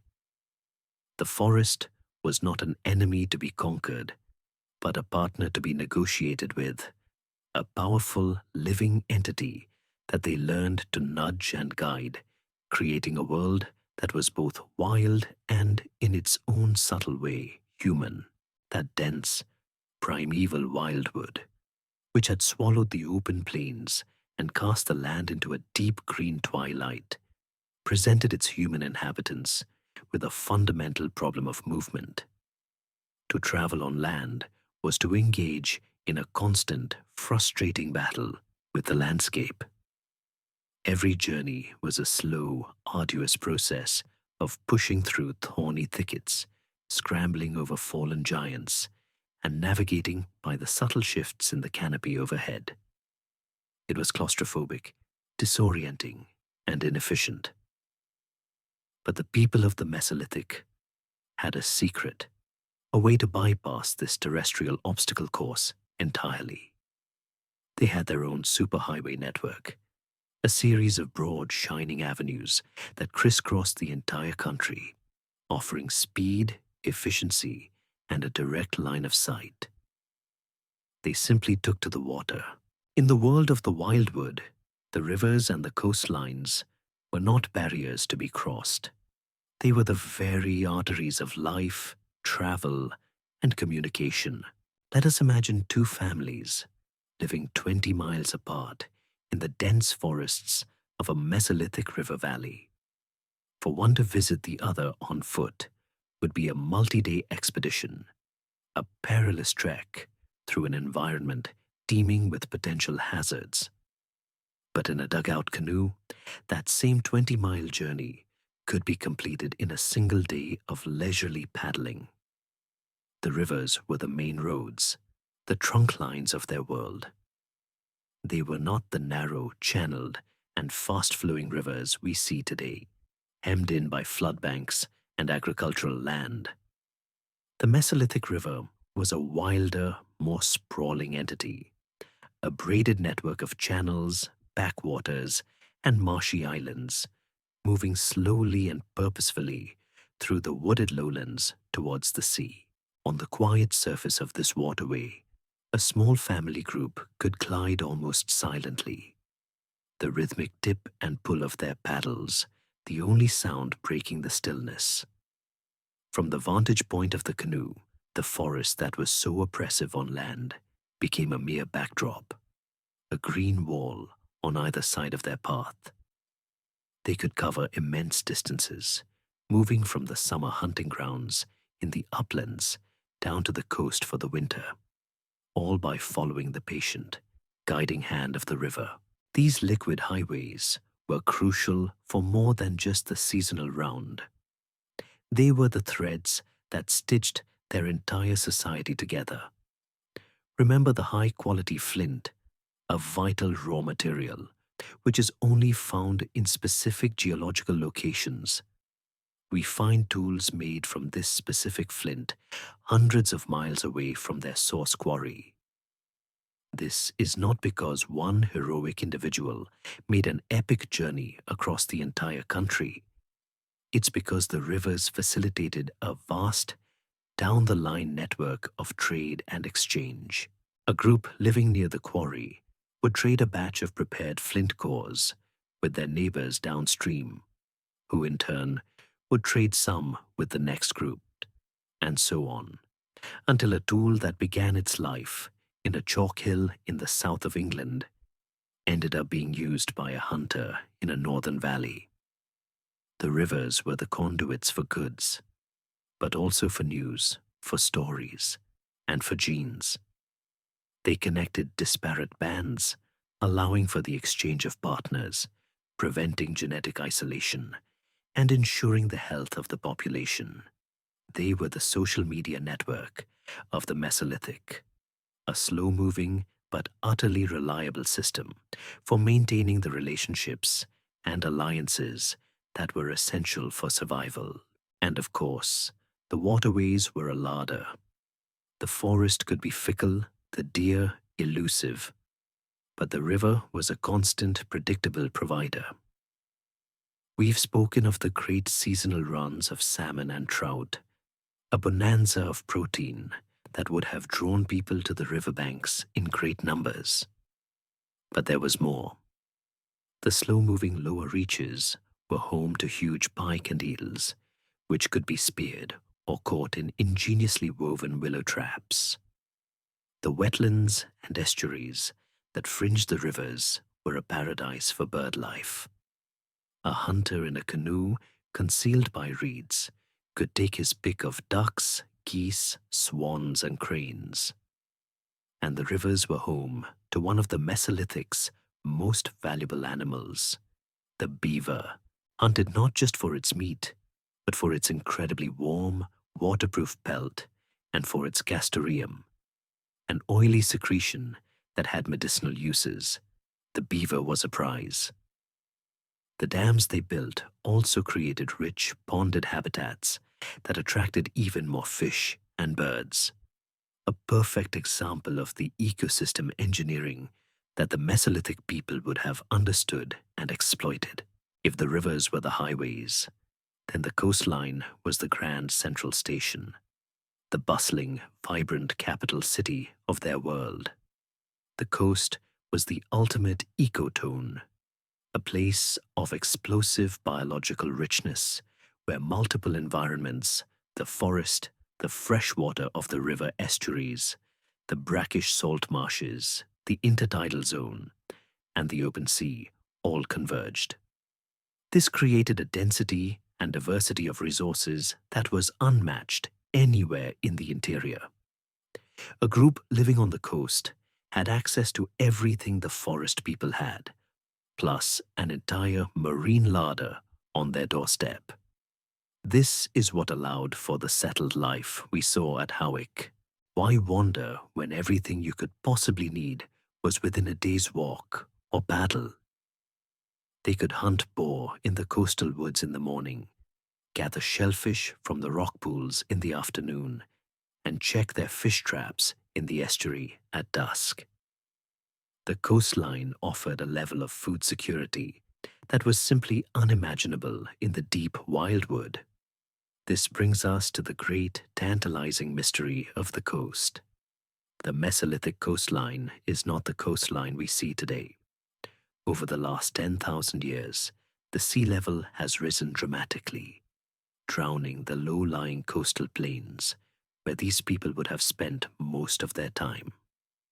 The camps and houses we find on the cliffs today, like Howick, may have been the equivalent of their hill farms, their summer homes, their true heartlands, their most populous settlements, their most sacred sites, are almost certainly now deep underwater. We see faint echoes of this lost world in the artifacts dredged from the seafloor, but the full picture is gone forever. A drowned world that holds the secret of whether Mesolithic Britain was a sparsely populated wilderness or a thriving, bustling maritime nation.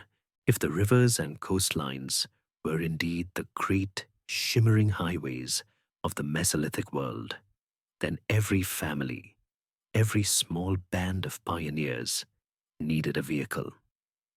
They needed a way to master these liquid roads, a technology that was both robust enough to carry their families and their gear, and elegant enough to be created from the raw materials of the forest with nothing more than stone, fire, and an immense reserve of patience.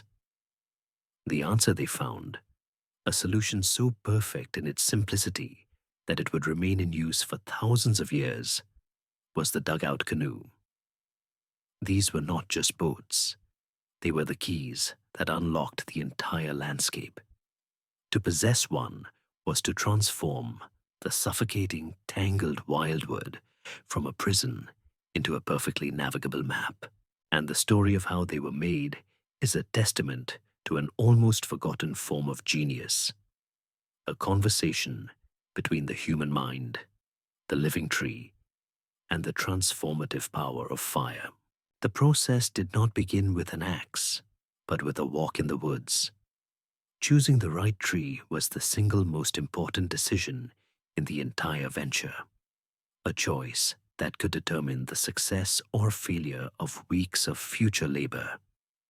The boat builder would have searched for a true giant, a titan of the forest, likely a straight-grained oak for its legendary durability, or perhaps a lime or pine, which were softer and easier to work.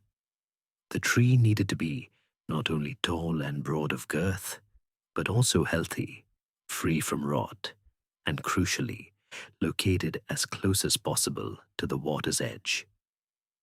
Felling a multi-ton tree is one thing. Dragging it half a mile through a dense, chaotic forest is another challenge entirely.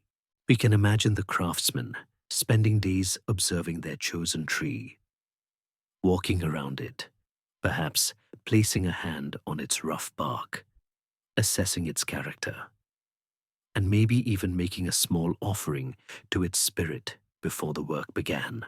Felling this giant with stone tools seems an almost impossible task, but it was achieved through a clever and patient partnership with fire. A team of workers would have built a small controlled fire at the base of the trunk, letting the flames lick at the wood, charring it, weakening its structure.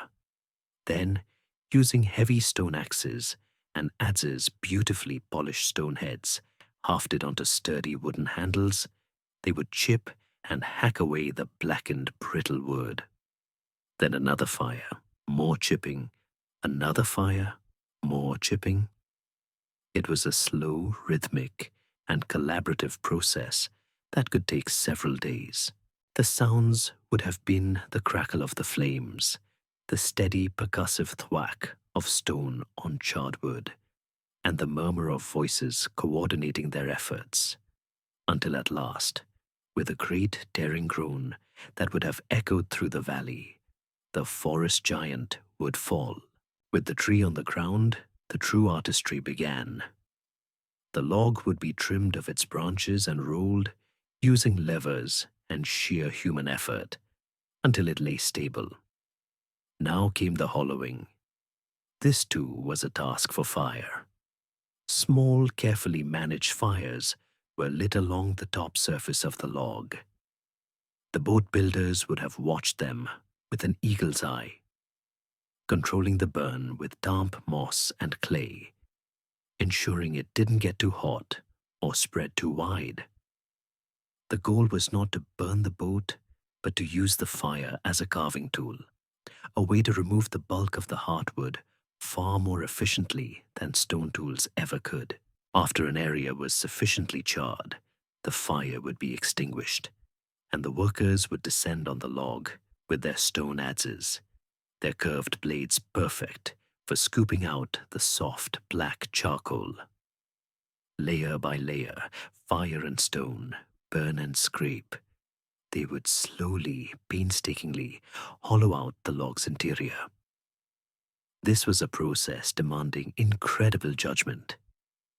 They had to constantly check the thickness of the hull, perhaps by drilling small holes and plugging them, or simply by the feel and the sound of the wood as they worked it, ensuring they didn't go too deep and create a fatal weakness. As the hollow deepened, the final shaping began. The bow and stern would be carved into a more streamlined shape to cut through the water with greater ease. The sides would be thinned and smoothed, the interior worked until it was comfortable for its occupants. The finished vessel was not a crude, lumpy trough. It was a sleek, sophisticated, and hydrodynamically efficient craft, each one unique, a perfect marriage of natural form and human intention. The largest surviving examples of these canoes are over 10 meters long, capable of carrying a whole family and their possessions. They were the Mesolithic equivalent of a family car and a moving van, all in one. This incredible technology naturally leads us to a great historiographical debate. Just what were these vessels capable of? The common conservative view is that they were primarily for inland navigation, for paddling up and down the calm, slow-moving rivers, and for fishing on the placid waters of the Great Lakes, like the one at Storrga. But were they limited to that? Some archaeologists and experimental boat builders have argued for a much greater capability. Could these dugouts have been seaworthy? With a high prow and enough freeboard, could a large oak dugout handle the chop of the coastal waters? Could it have been used for hunting sea mammals or for fishing in the open sea? The most tantalizing question of all is whether they were used for long-distance sea travel. Before Britain became an island, the Channel was just a very wide river. Could these vessels have been used to cross it? And even after the land bridge was finally severed, could Mesolithic mariners have made the journey across the open sea from what is now France to the shores of Kent? There is no definitive proof, but it's a thrilling possibility. It recasts the Mesolithic inhabitants of Britain not as a people marooned and isolated by the rising seas, but as a resourceful maritime culture, capable of building vessels that could brave the waves, maintaining links with the continent long after the land was gone. The humble dugout, born of fire and patience, may have been far more than a river taxi. It may have been the vessel that carried Britain's first people into the age of the island. The dugout canoe, that silent ghost on the water, carries our imagination towards the grand, dramatic moments of Mesolithic life. We picture it gliding towards a great stag drinking at the water's edge, or carrying a hunting party in pursuit of seals off a rocky coastline. Our minds are drawn to the flash of the antler harpoon, the thud of the stone axe, the heroic contest between man and beast. For a very long time, archaeology colluded in this drama. The story of our ancestors was written in bones and stones, the durable, butchered remains of their prey, and the sharp, flinty edges of their weapons. It was a story of meat, a narrative dominated by the hunt. But this picture is a profound distortion, a story told with only half of the script. The other half, the quieter, more patient, and arguably more important part of their economy, has been largely silent, not because it didn't exist, but because its evidence was as soft and perishable as a leaf. We have been so focused on man the hunter that we have forgotten woman the gatherer. And in doing so, we have missed the true secret to their success, a secret that grew on a humble shrub and could be held by the handful. This secret was the hazelnut. Before we dismiss this as a mere snack, a bit of trail mix for the prehistoric hiker, we must recalibrate our thinking entirely. For the people of Mesolithic Britain, the hazelnut was not just another food source. It was a staple, a cornerstone of their existence, the carbohydrate and fat-rich fuel that powered them through the lean winter months. The hazel is a remarkable plant. It is a pioneer, one of the first woody species to colonize the land after the ice receded, and it thrives in the open clearings and woodland edges that Mesolithic people may have actively maintained with fire. It grows quickly and produces vast, reliable crops of nuts year after year for a people whose lives were a constant negotiation with the uncertainty of the hunt. The reliability of the hazelnut harvest would have been a godsend. And nutritionally, the nut is a tiny miracle, a perfectly packaged parcel of energy, packed with fats, protein, and essential minerals.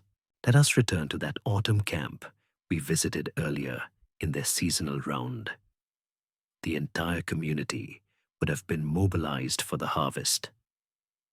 This was not a casual afternoon of foraging. This was an industrial-scale operation.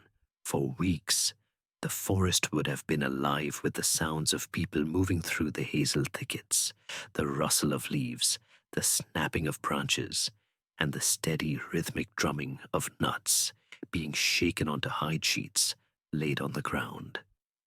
We can imagine children scurrying up the flexible trunks to get at the highest clusters, their laughter echoing through the woods. The nuts would have been gathered in their thousands, their tens of thousands, and brought back to the camp in heavy baskets or hide bags. And here, the second phase of the operation would begin. Around the central hearths, the air would be thick with the sweet, toasty smell of roasting nuts. Pits would be dug, filled with nuts and embers, and then sealed with earth. The slow, gentle heat inside preserving the kernels and making their shells easier to crack. The evidence for this is overwhelming. At sites across Britain, from Howick on the coast of Northumberland to Stoursnake on the Scottish island of Colonsay, archaeologists have found vast middens, or refuse heaps, composed almost entirely of charred hazelnut shells. We are not talking about a handful. We are talking about millions of shells, compacted into thick black layers, a testament to a level of consumption that is almost impossible to imagine. These were not just snacks. This was the Mesolithic equivalent of a grain silo. This focus on hazelnuts solves a major biological puzzle. A diet based purely on lean meat, like that of deer, is a recipe for disaster. The human body cannot thrive on protein alone. It leads to a condition known as protein poisoning, which can be fatal. To survive, these people needed fat and carbohydrates, and the landscape of Mesolithic Britain offered few obvious sources. There was no sugarcane, no potatoes, no grains. The aurochs and the boar provided fat, but the hazelnut provided it in a storable, reliable, and abundant form. The sheer scale of the hazelnut processing suggests that they were creating a product that could see them through the winter. The roasted and shelled nuts might have been eaten whole, or more likely, pounded and ground on stone querns into a rich, oily paste or flour. Think of it as a kind of prehistoric peanut butter or Nutella. This paste could be stored for months in skin bags or bark containers. A dense, high-energy food that could be eaten on its own or mixed with water to make a gruel, providing the vital calories needed to survive the cold, dark months when other food was scarce. And this brings us to the great, tantalizing mystery of their vegetable diet. Hazelnuts, when charred, become almost indestructible little nuggets of carbon that can survive for 10,000 years. But what else were they eating? The Wildwood would have been a vast edible pharmacy and larder for anyone who knew how to read it. They would have known the starchy, nutritious roots of reeds and water lilies, the sharp, vitamin-rich taste of wild garlic and sorrel, the sweet burst of wild raspberries and strawberries in the summer. They would have known which fungi were delicious and which were deadly. The problem is that none of these things, the leaves, the roots, the tubers, the berries, leave a ghost of a trace in the archaeological record, unless by some 1,000,000 to 1 chance they are charred and preserved. We are left with a picture of their diet that is almost certainly biased towards the indestructible. Were hazelnuts their one and only plant staple, the single pillar of their green economy? Or are we just seeing the tip of the iceberg? Modern science is beginning to offer new clues.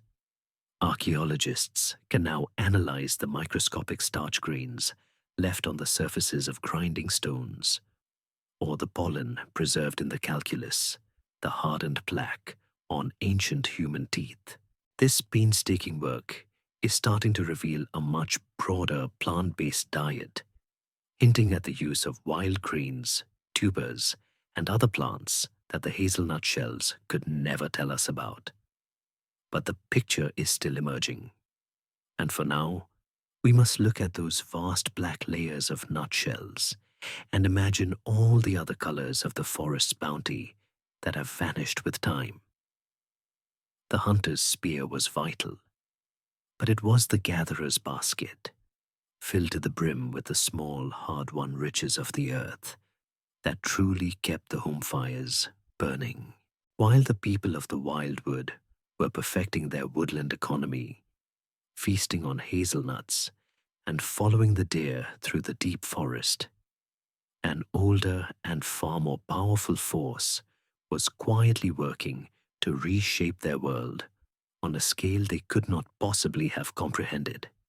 It was a force that had been set in motion thousands of years before, when the first great glaciers had begun their retreat. The rising of the sea.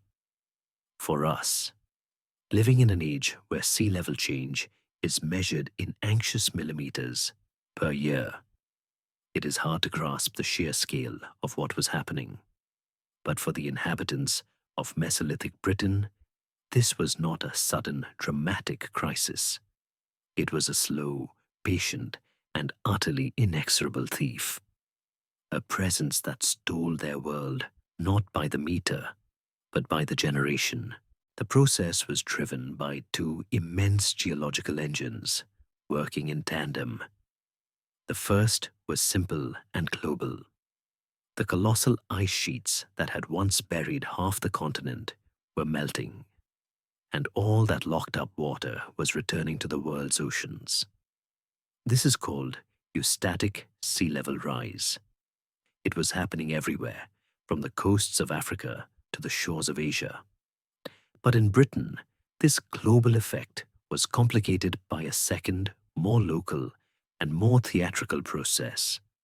Imagine the landmass of Britain as a giant, semi-rigid mattress. For millennia, a colossal weight, the mile-thick Devensian ice sheet had been pressing down on the northern half, on Scotland. Now that the weight was removed, the north of the mattress was slowly, majestically springing back up. This is isostatic rebound. But as the north rose, the south of the mattress, the part that had been lifted slightly by the pressure in the north, began to sink back down. Britain was a geological seesaw. While Scotland was rising out of the sea, the south and east of England, and the vast low-lying plains of Doggerland were sinking. It was a perfect storm. The oceans were rising, and the land itself was falling to meet them. From the perspective of a single human life, the change would have been almost imperceptible. An old man, sitting by a fire on the coast of what is now East Anglia, might have noticed that the highest winter storm tides seemed to creep a little further up the beach than they did when he was a boy. He might have told his grandchildren stories of a freshwater spring his father used to drink from, a place that was now tainted with the taste of salt at high tide. But these would have been small, personal observations, the kind of nostalgic laments for a changing world that old men have always made. The true scale of the transformation was only visible on a generational timescale. A journey that took 2 days for a grandfather might take his grandson 2.5, because a wide, marshy estuary now lay where a simple river crossing had once been. A sacred grove of oaks, a place where offerings had been made for centuries, might one day be found standing dead and grey, their roots poisoned by the slow, seeping intrusion of salt water into the soil. The first victim of this slow-motion flood was the very heartland of their world, Doggerland. Remember that vast, rich plain of rivers and woodlands that had served as the great highway into Britain? The rising sea did not attack it like a tidal wave, crashing over it in a single violent event. It infiltrated it slowly and insidiously from within. The great, slow-moving rivers that meandered across the Doggerland plain began to lose their gradient as their outlets to the sea rose. They became even more sluggish, backing up, their waters spreading out to create ever larger fens and marshes. The coastline, once a distant concept for people living in the center of the plain, began its long march inland. With every decade, the salty tang of the sea would have been carried further on the wind. The North Sea and the English Channel were not yet bodies of water as we know them. They were two vast, creeping marine embayments, two immense pincers of the Atlantic, slowly closing in on the lowlands from the north and the south. This transformation of the landscape must have been a profound, unfolding tragedy for the people who lived there. The Mesolithic mind, so attuned to the cycles of the seasons, was now confronted with a one-way change, a cycle that never returned to its starting point. This brings us to the great, unanswerable human mystery of Doggerland's demise. How did they perceive this? Did they have myths and stories to explain it? Tales of a great water spirit, angry at some transgression, slowly reclaiming the land? Or was their understanding more pragmatic? Did they simply see it as the way of the world, adapting and retreating with a kind of resigned acceptance? We can imagine family groups being forced to abandon ancestral hunting grounds, to move their winter camps to slightly higher ground again and again. What would this have done to their society? As the land area of Doggerland shrank, its population would have been squeezed into an ever smaller territory. Did this lead to conflict? Did groups who had lived peacefully as neighbors for centuries suddenly find themselves competing for the same dwindling resources, their territories overlapping, their seasonal rounds disrupted? Or was the process so slow that society could adapt peacefully, with families simply choosing to move west into the higher, safer ground of what would become mainland Britain? The archaeology of the seabed gives us haunting clues. Trawlers still bring up the bones of land animals and the beautifully worked flint tools of the Doggerland people. And modern seismic surveys have revealed a drowned world of river valleys, coastlines, and even the faint outlines of what might be settlements. A British Atlantis awaiting exploration. For now, it remains a lost world, and we are left to imagine the last generations to call it home. A people living on an ever-shrinking island in the heart of a marsh, watching the inexorable rise of the water, knowing that their children's world would be smaller and wetter than their own. The slow theft of the land by the rising sea had been a story written in centimeters, a narrative of creeping tides and encroaching salt marsh that unfolded over 100 generations. Doggerland, the great heartland, had been dismembered piece by piece, its body slowly consumed until all that remained was a skeleton of its former self. By around 6200 BC, the wide and fertile plain was a distant memory, a story told by elders of a world their grandchildren would never see. What was left was no longer a land bridge in any meaningful sense. It was a treacherous archipelago, a last desperate scattering of low-lying islands, sandbanks, and vast tidal mudflats, dissected by a confusing maze of deep saltwater channels. The great river that had once flowed through the English Channel Valley was now a marine strait, and the North Sea was no longer a distant bay, but a vast and menacing reality. For the few thousand people who still called this remnant landscape home, life would have been a profoundly maritime one, a constant negotiation with the tides, their world shrinking with every passing year. They were living on borrowed time, on a land that was already more sea than soil. And then, one day, the sea came to collect its debt, not with the slow patience it had shown for millennia, but with a sudden, devastating, and unimaginable violence. The event that delivered the final fatal blow to Doggerland did not begin in the salt marshes of the English coast, but hundreds of miles to the northeast, in the cold, dark depths of the Norwegian Sea. Here, on the submerged continental shelf, a geological time bomb had been ticking.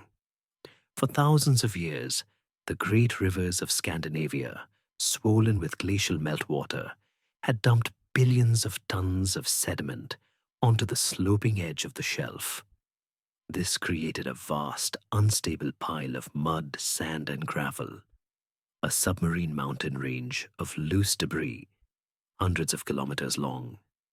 And then, for reasons geologists still debate, perhaps a subtle shift in ocean currents, or a small earthquake acting as the trigger, the bomb went off. An immense section of the seabed, a slice of the continental shelf the size of Scotland, suddenly gave way.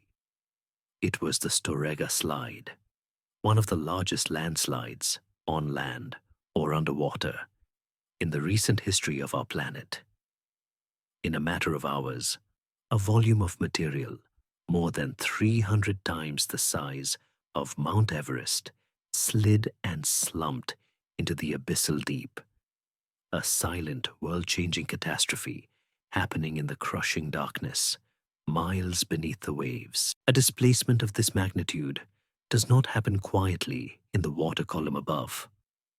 It heaved the entire ocean upwards, creating a wave. Not a wave in the sense that we know it, not a wind-whipped breaker that curls and crashes on the shore. This was a tsunami, a displacement wave, its energy traveling not on the surface, but through the full depth of the sea. Out in the deep ocean, a passing boat would barely have noticed it, a long, low swell, perhaps only a meter high, its full power disguised beneath a calm surface. But as this pulse of energy reached the shallower waters of the North Sea basin, it began to rear up, like a snake drawing back to strike. It was a wall of water, perhaps 10, maybe even 20 meters high in the narrow coastal inlets, moving at the speed of a galloping horse. It would have arrived without warning. There would have been no storm, no dark clouds on the horizon. The first sign for the people living on the Doggerland archipelago might have been a strange and sudden retreat of the sea, the tide pulling out further and faster than anyone had ever seen, exposing vast, glistening expanses of seabed, stranding fish, and seaweed in a moment of eerie, unnatural calm. And then, on the northern horizon, they would have seen it, a dark line growing impossibly fast, a low churning wall of grey water that was not breaking but simply coming. We must imagine the sheer, animal terror of that moment. There was nowhere to run. The highest point on their low, sandy islands might have been only a few meters above the normal high tide. There were no cliffs to climb, no hills to offer sanctuary. The wave would have hit them not as a single breaker, but as a colossal, unstoppable surge, a turbulent bore of water that simply erased their world. It would have picked up their high tents, their dugout canoes, their carefully tended hearths, and annihilated them. It would have scoured the islands of their thin soil, uprooted their sacred groves, and deposited a thick layer of marine sand and silt over everything. Any human or animal caught in its path would have been swept away in an instant. This is the mainstream historical fact. The Storrga slide happened, and the tsunami it generated was a real and catastrophic event. The great historiographical mystery is what this really meant for the final separation of Britain. Was this the dramatic, cinematic moment that the land bridge was severed for good? Did the tsunami surge through the remaining low-lying watersheds, scouring out the final channels and turning Britain into an island in a single terrible afternoon? Or was the process more complicated? Some models suggest that while the tsunami was devastating for the coastal populations of Doggerland, a final tenuous land connection, perhaps a high chalk ridge like the one that connects Dover and Calais geologically, might have survived, only to be breached by the more mundane processes of sea level rise and tidal erosion a few centuries later. The debate is between a single apocalyptic end and a final lingering decline. We do not know how many people died that day. It may have been thousands. The entire population of Doggerland wiped out in a prehistoric tragedy on an almost unimaginable scale. Or perhaps the population had already dwindled, the majority having moved to the safer, higher ground of mainland Britain generations before, leaving only a few hardy communities to face the final deluge. Whatever the precise sequence, the effect was the same. The connection was broken. The highway was closed forever. The seesaw of geology and the fury of the ocean had conspired to create a new reality. Britain was now definitively and irrevocably an island. The wave receded. The roar of the tsunami faded into the immense, shocked silence that follows a great catastrophe. The waters that had surged over the last remnants of Doggerland did not retreat to their former boundaries. A new, higher baseline had been established. The world had been remade. For the shell-shocked survivors who had watched this apocalypse from the relative safety of the higher ground in what was now officially Great Britain, the most profound change was not the loss of territory, but the loss of a path. The road east, the path their ancestors had walked for 100 generations, the path that led to the heart of the continent, was gone. In its place was a vast, turbulent, and seemingly infinite expanse of grey water. The sea was no longer just a feature in their landscape, a rich provider on its fringes. It had become the wall at the end of their world. To be Mesolithic and British now meant to be an islander, a new identity forged in the crucible of rising waters and geological violence. This enforced isolation could have been a death sentence. It cut them off from the flow of people, ideas, and resources from the mainland. The genetic pool was now smaller, the possibility of finding partners from distant groups dramatically reduced. A bad year, a disease that swept through a local animal population, could no longer be mitigated by simply moving into a neighboring territory on the continent. The safety net had been cut, but for a people defined by their adaptability, a people who had already adjusted from open tundra to dense forest. This new reality was not an ending, but a new beginning. They did not turn their backs on the sea in fear.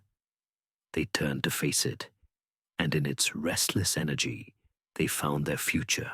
The loss of Doggerland's terrestrial larder was immense, but the creation of thousands of miles of new coastline with its intricate network of estuaries, bays, rock pools and cliffs, offered a new larder, one of staggering richness for those who had the skill and the courage to unlock it.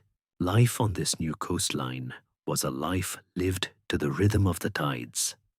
The sun and the moon, the markers of the day and the seasons, were now joined by a third and more immediate celestial power: the moon's gravitational pull on the water.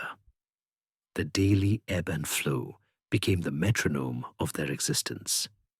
Low tide was a time of easy bounty. The whole community, from the youngest children to the oldest elders, would move out onto the newly exposed intertidal zone. This was the great free harvest. They would wade through the rock pools, their eyes sharp for the dark shells of mussels clinging to the rocks and the conical forms of limpets, which had to be knocked free with a sharp, surprising blow. In the muddy estuaries, the women would use their bare feet or simple digging sticks to feel for the hard shells of cockles and oysters buried in the silt. This was not a glamorous hunt, but it was reliable. The shellfish were always there, a predictable and protein-rich food source that could be gathered in huge quantities, a buffer against the failure of a more ambitious hunt. As the tide turned and began its slow creep back towards the shore, the focus would shift. The men would take to the water in their dugout canoes, those vessels that had once been the key to the riverways and were now the key to the sea itself. They would paddle out into the sheltered bays and around the kelp-forested headlands. Their targets were the fish that now swarmed in the coastal waters, the powerful cod and pollock, which could be caught with lines made of twisted sinew, baited and weighted with a notched stone. They would use their barbed antler harpoons to spear the large flatfish that lay camouflaged on the sandy seabed in the clear, shallow water. But the ultimate prizes of the coastal hunt were the sea mammals. The coasts of Mesolithic Britain were home to vast colonies of grey seals and common seals. These animals, clumsy and vulnerable on the land where they came to rest and breed, were masters of their liquid element. To hunt them was a dangerous and skillful business, requiring immense patience and a deep understanding of their habits. A hunter in his canoe might wait for hours, silent and still as a floating log, for a seal to surface for air, his harpoon ready for a single, swift, and accurate throw. A successful seal hunt was a cause for great celebration. A single animal provided a huge amount of rich, fatty meat, and its blubber could be rendered down into oil for lamps, providing light through the long winter nights. Its tough, waterproof hide was the ultimate material for making clothing, bags, and perhaps even for covering the frames of their hide boats. This total reorientation towards the sea presents us with one of the great questions of the later Mesolithic period. Just how maritime did these people become? The evidence from their bones is clear. Isotopic analysis, which can reveal the chemical signatures of the food a person ate, shows a dramatic shift in their diet. The amount of marine protein they were consuming shot up. They were, without a doubt, eating a huge amount of fish and seafood. But does this mean they were simply coastal dwellers, hunter-gatherers, who had cleverly added seafood to their existing menu of deer and boar? Or did some groups go further, becoming true specialists of the sea, a culture as profoundly maritime as any in the world? This is the hypothesis of the Mesolithic sea peoples. It's a tantalizing idea that some of these groups, particularly on the resource-rich western coasts of Scotland, might have spent most of their lives on or near the water, their dugout canoes capable of not just coastal paddling, but of making journeys to the outlying islands. Did they hunt not just seals, but the dolphins and porpoises that played in the offshore currents? Did they have the capability, the sheer audacity, to hunt the great whales? There is no direct evidence for this. No Mesolithic whale harpoons have ever been found. But it's a possibility that haunts the imagination. The idea of our distant ancestors, in their fire-hollowed canoes, paddling out into the Atlantic swell, masters of their new island home. If the new maritime peoples of Mesolithic Britain left us a story, it is not a story written in words, but in their rubbish. It is a tale told in the discarded shells of 1,000,000,000 meals, a library of leftovers, a vast and monumental archive of garbage. To read this story, we must travel north, far from the sinking plains of the southeast, to the wild and wind-scoured islands of the Inner Hebrides, off the west coast of Scotland. Here, on the tiny, jewel-like island of Oronsay, we find one of the most remarkable and revealing landscapes in all of European prehistory. Oronsay is small, only a couple of square miles, and today it is uninhabited. But for a period of about 500 years, starting around 4000 BC, it was a bustling center of Mesolithic life. And the people who lived here did not just survive, they feasted. The evidence for this feasting rises from the island's gentle green slopes in a series of strange, soft-edged hills. At first glance, you might mistake them for natural features of the landscape. But if you look closer, if you were to scuff the turf with the toe of your boot, you would find they are not made of earth and rock at all. They are made of shells.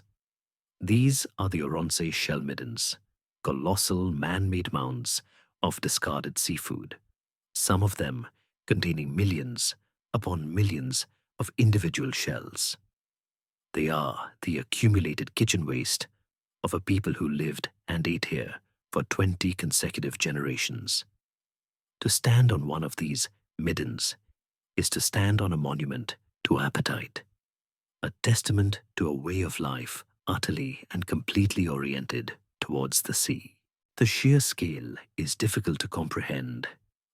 These are not small piles. The largest midden is over 25 meters in diameter and several meters thick.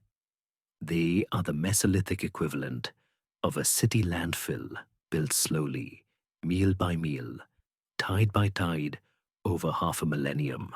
When archaeologists began to excavate these mounds, they found a menu preserved in astonishing detail.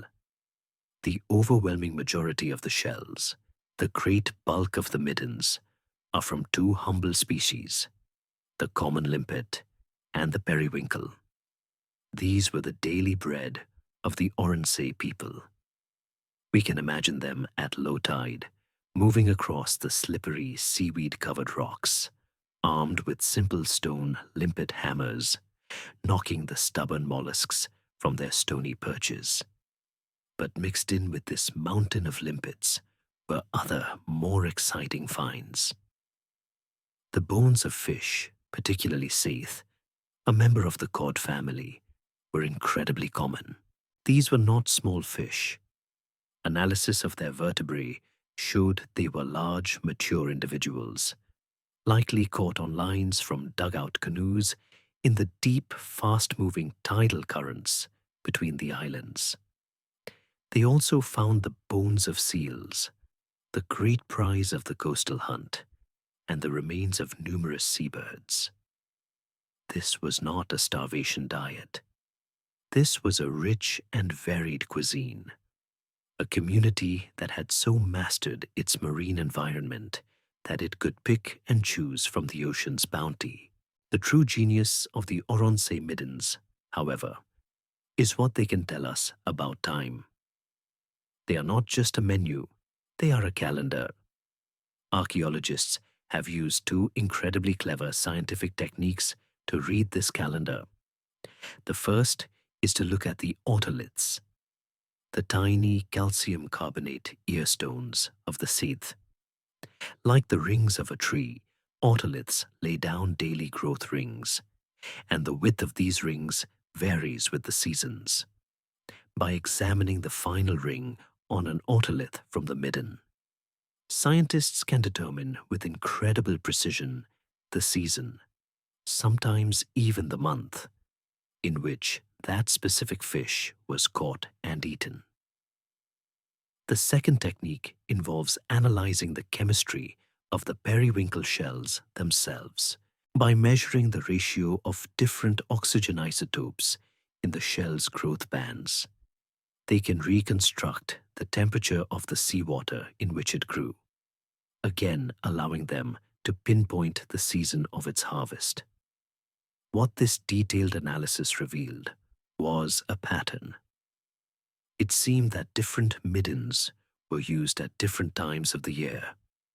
Some sites were predominantly used in the winter, others in the summer. This led to the classic and beautifully elegant interpretation of life on Oronsay, that a single small band of people moved between the island and its neighbors in a predictable seasonal round. They would spend the winter on one island, perhaps in a sheltered spot, harvesting limpets and hunting the grey seals that bobbed on the shore. Then, in the summer, they would paddle their canoes to another island, a place better suited for line fishing for the great shoals of scythe that migrated through the area. But this neat and tidy picture of one happy family following their seafood calendar around the islands has in recent years been thrown into doubt, creating a fascinating new mystery. Some archaeologists now question whether the seasonal signals are quite so clear. They suggest the sites may have been occupied for longer periods, or even year-round. They propose a different social model. Perhaps Oronsay wasn't the exclusive territory of one small, isolated family. Perhaps it was a central place, a communal territory used by many different groups who lived on the surrounding larger islands. In this view, the great shell middens are not the product of mundane daily meals.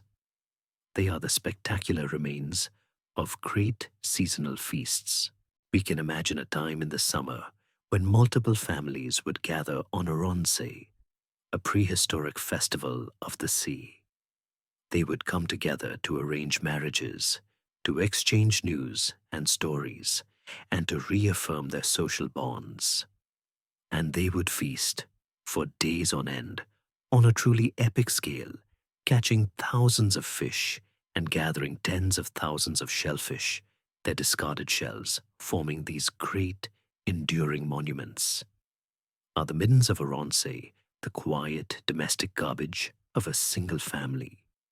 Or are they the loud, celebratory debris of a whole society coming together?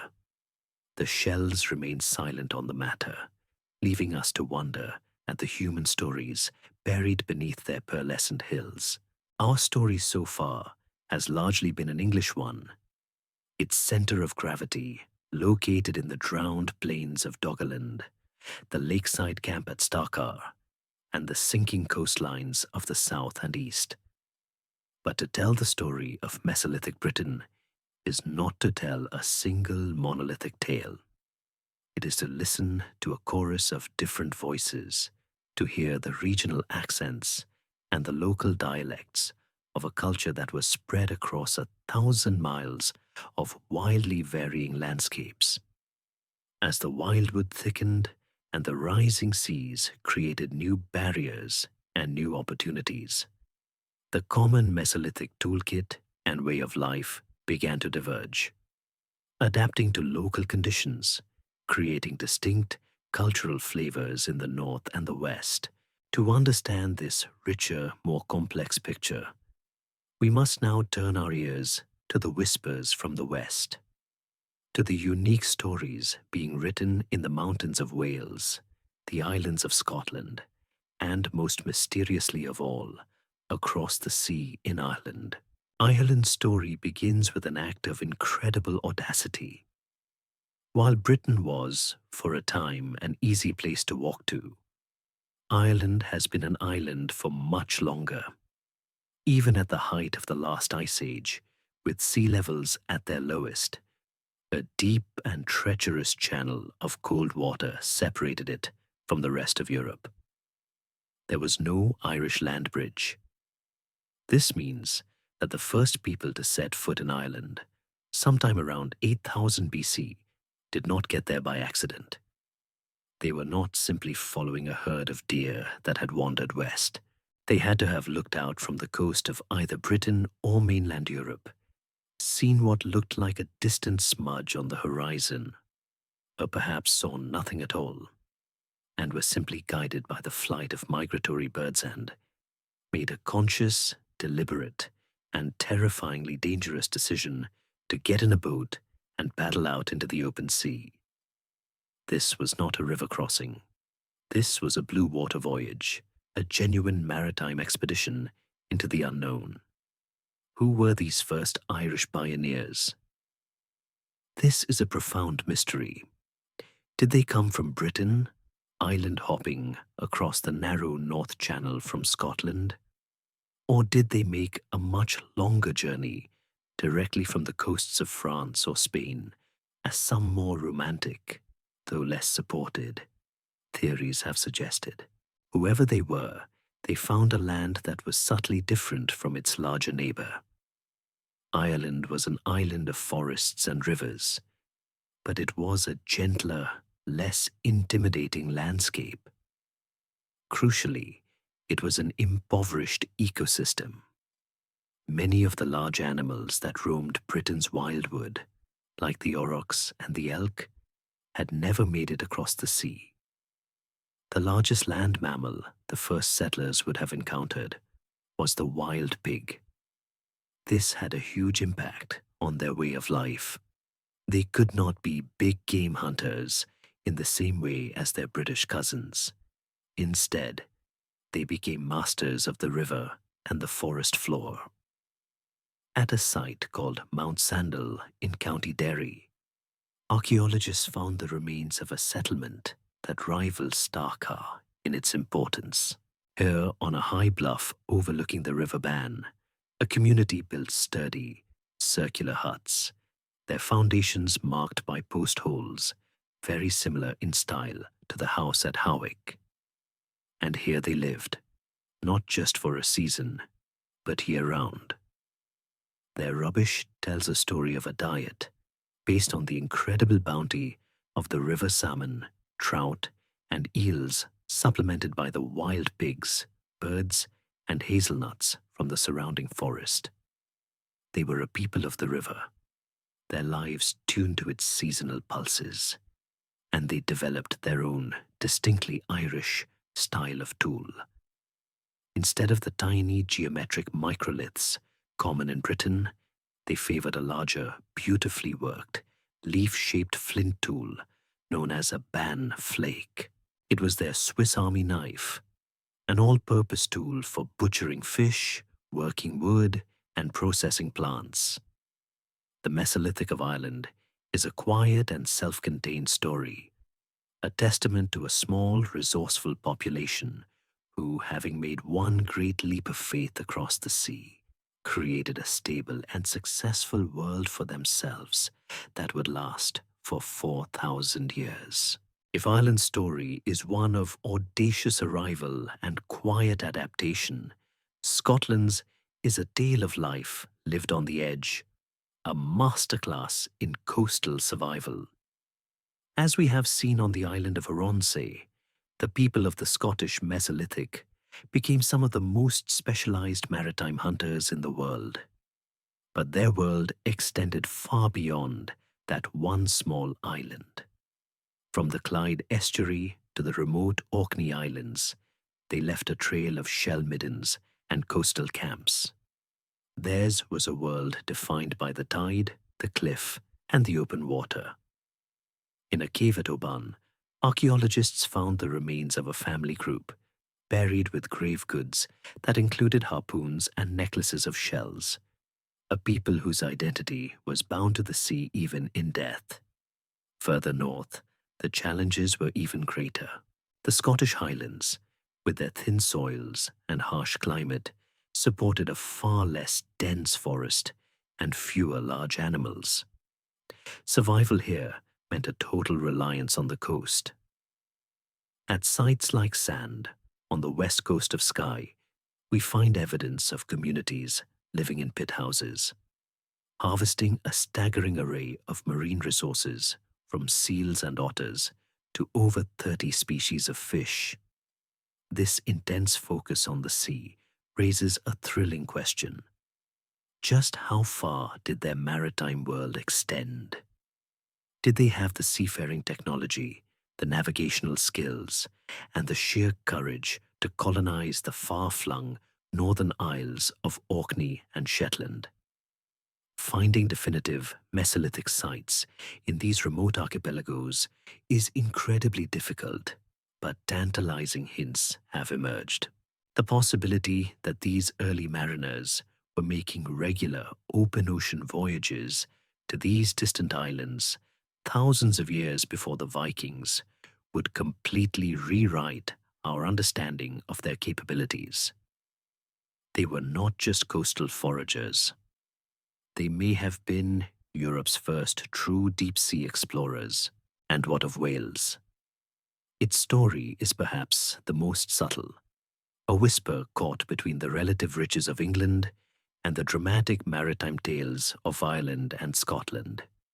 For a long time, the Welsh Mesolithic was seen as a poor relation, a sparsely populated backwater.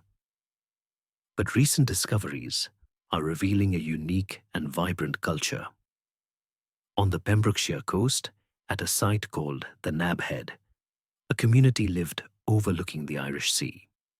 They left behind not only the typical microlithic tools for hunting, but also thousands of beautifully made shale beads, evidence of a sophisticated craft industry, creating personal adornments that were perhaps traded far and wide. The Welsh mountains, the spine of the country, were not an empty wilderness. Hunters would make long seasonal journeys into the uplands, leaving scatters of flint tools around the high mountain lakes, testament to a deep knowledge of this challenging vertical landscape.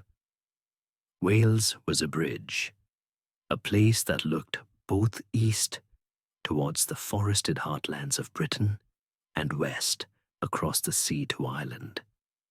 Its people were connected to both worlds, their culture a unique blend of influences, a quiet but resilient voice in the great chorus of the Mesolithic West.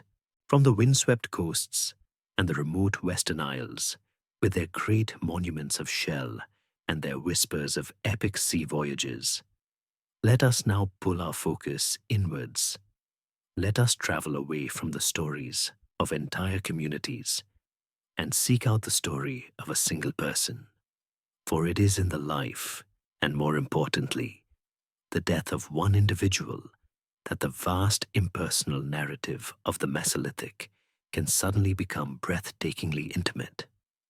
Our journey takes us to the Mendip Hills in Somerset, to a place of dramatic limestone cliffs and deep, echoing caverns.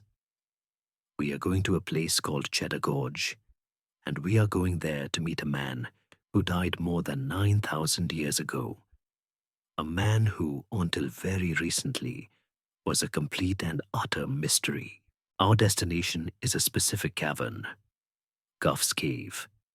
It is a place that breathes deep time. For millennia, its entrance has been a dark, inviting mouth in the side of the cliff. The air that drifts from it cool and damp, carrying the mineral scent of wet limestone and the deep, silent stillness of the earth. It is a place with a dark and ancient history. 15,000 years ago, long before our Mesolithic story truly began, this cave was a charnel house, a place where the Paleolithic hunters of the Creswellian culture practiced a grim, ritualized form of cannibalism, leaving behind the butchered and gnawed bones of their fellow humans.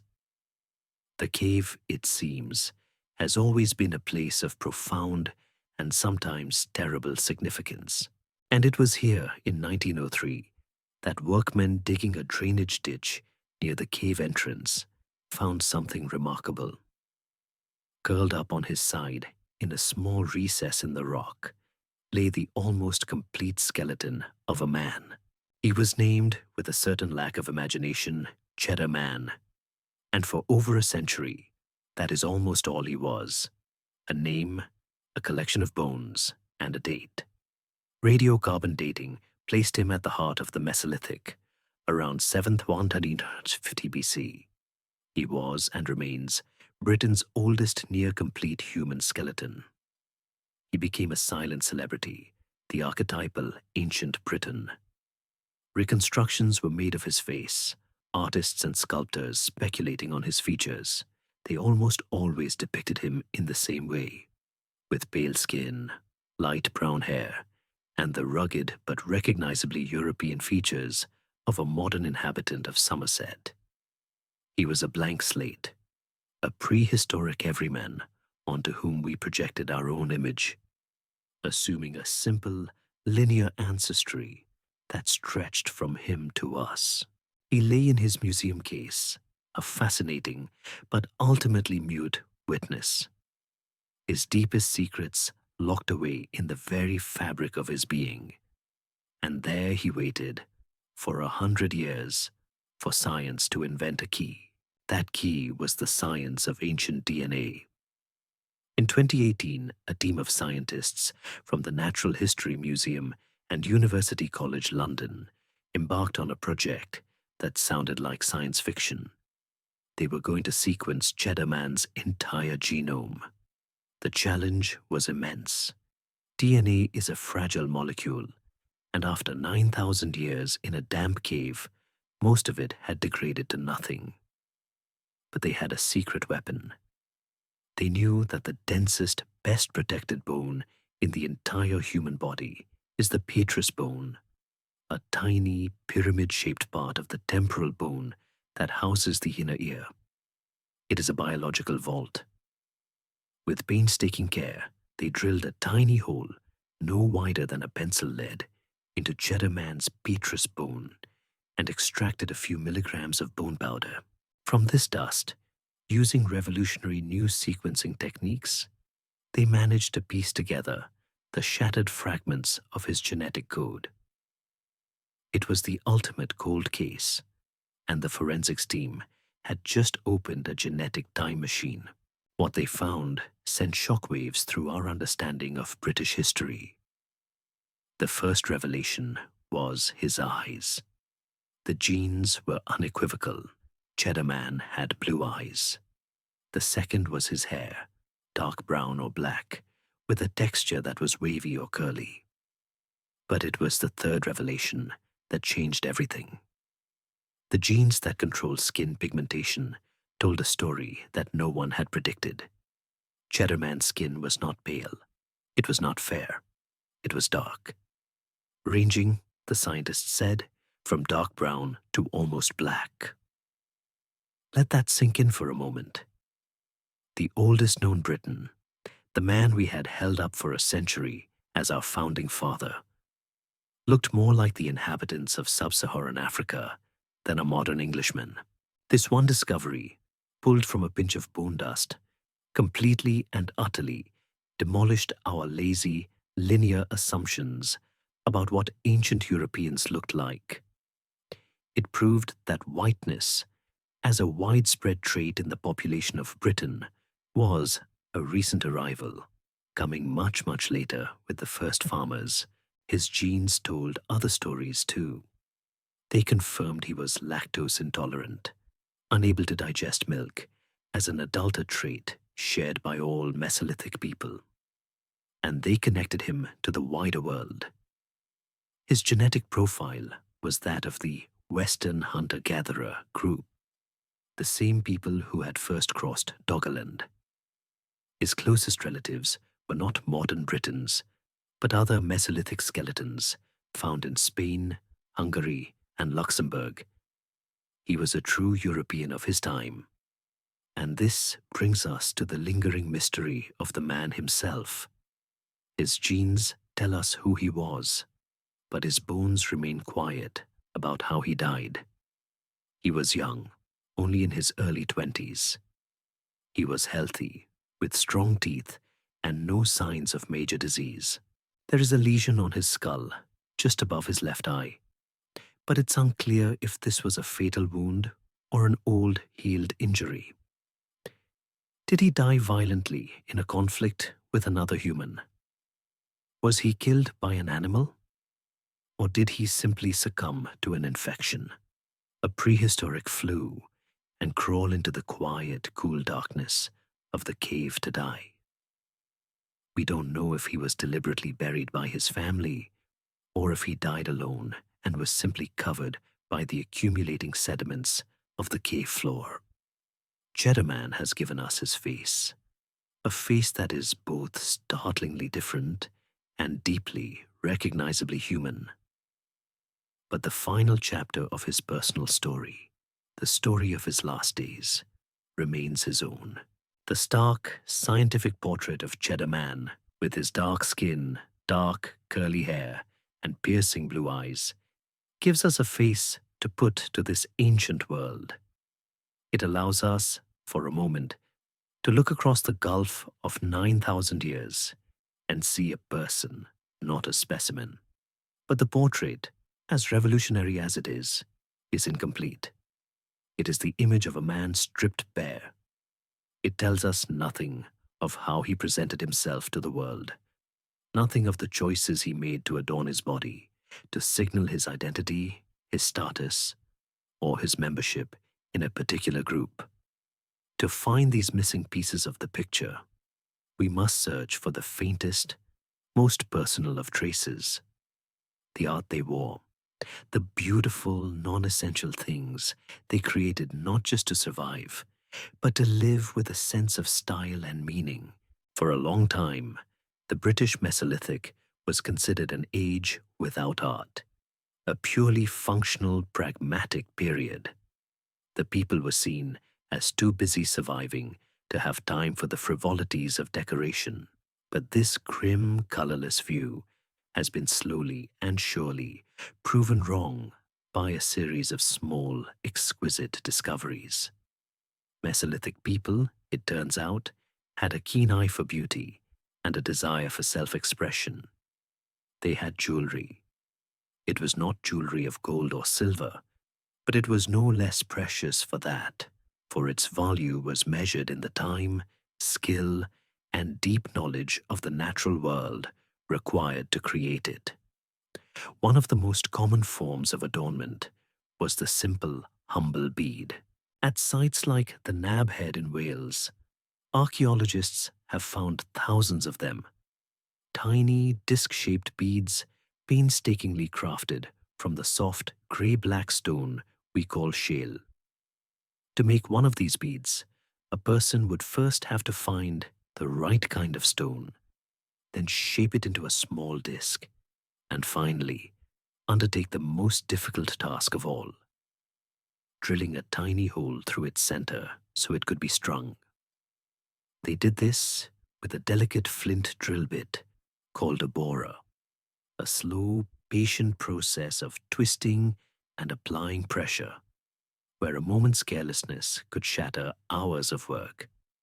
To find thousands of these beads suggests a genuine industry, a community investing a significant amount of its time in creating these small objects of beauty. We can imagine them strung together on a thread of sinew, forming a necklace or a bracelet, a dark, gleaming line against the deep brown of their skin. Animal teeth were another popular choice. The canine teeth of foxes, the incisors of deer, the teeth of wild boar were perforated at the root and strung together. These were not just decorations.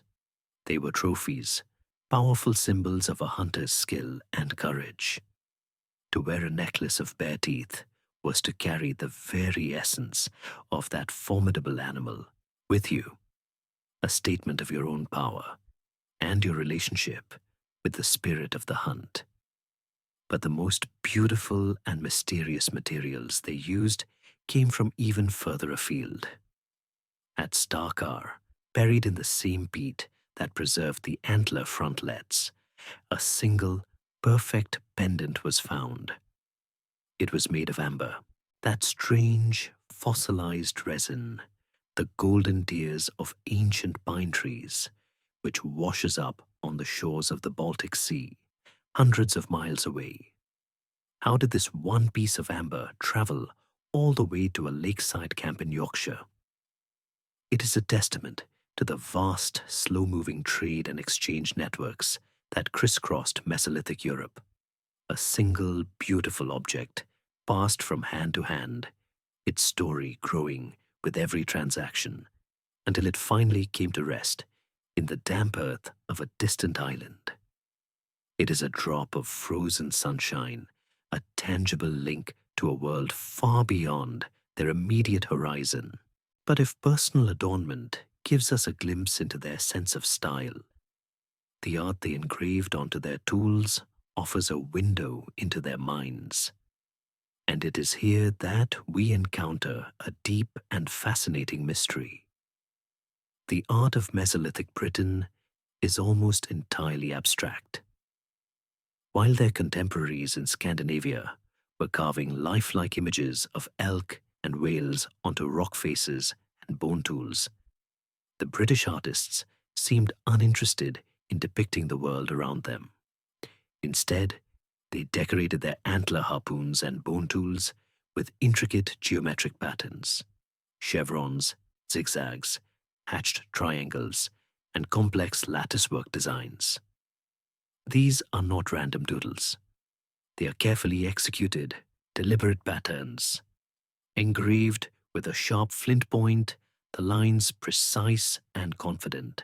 At a site in Romsey, Hampshire, a piece of worked bone was found covered in a dense pattern of interlocking lines, a design of subtle complexity. A bone tool from a cave in Derbyshire is decorated with a series of finely cut parallel lines and cross-hatching. What are we to make of this?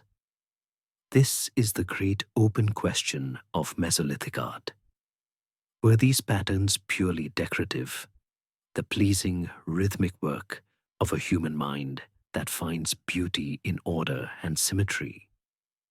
Were they a form of tribal marking, a way for different groups to identify their tools, like a family crest or a modern brand logo? Or was there a deeper meaning encoded in these abstract designs? This is the most tantalizing possibility. Some researchers have suggested that these patterns are not patterns at all, but a form of symbolic communication, a kind of proto-writing.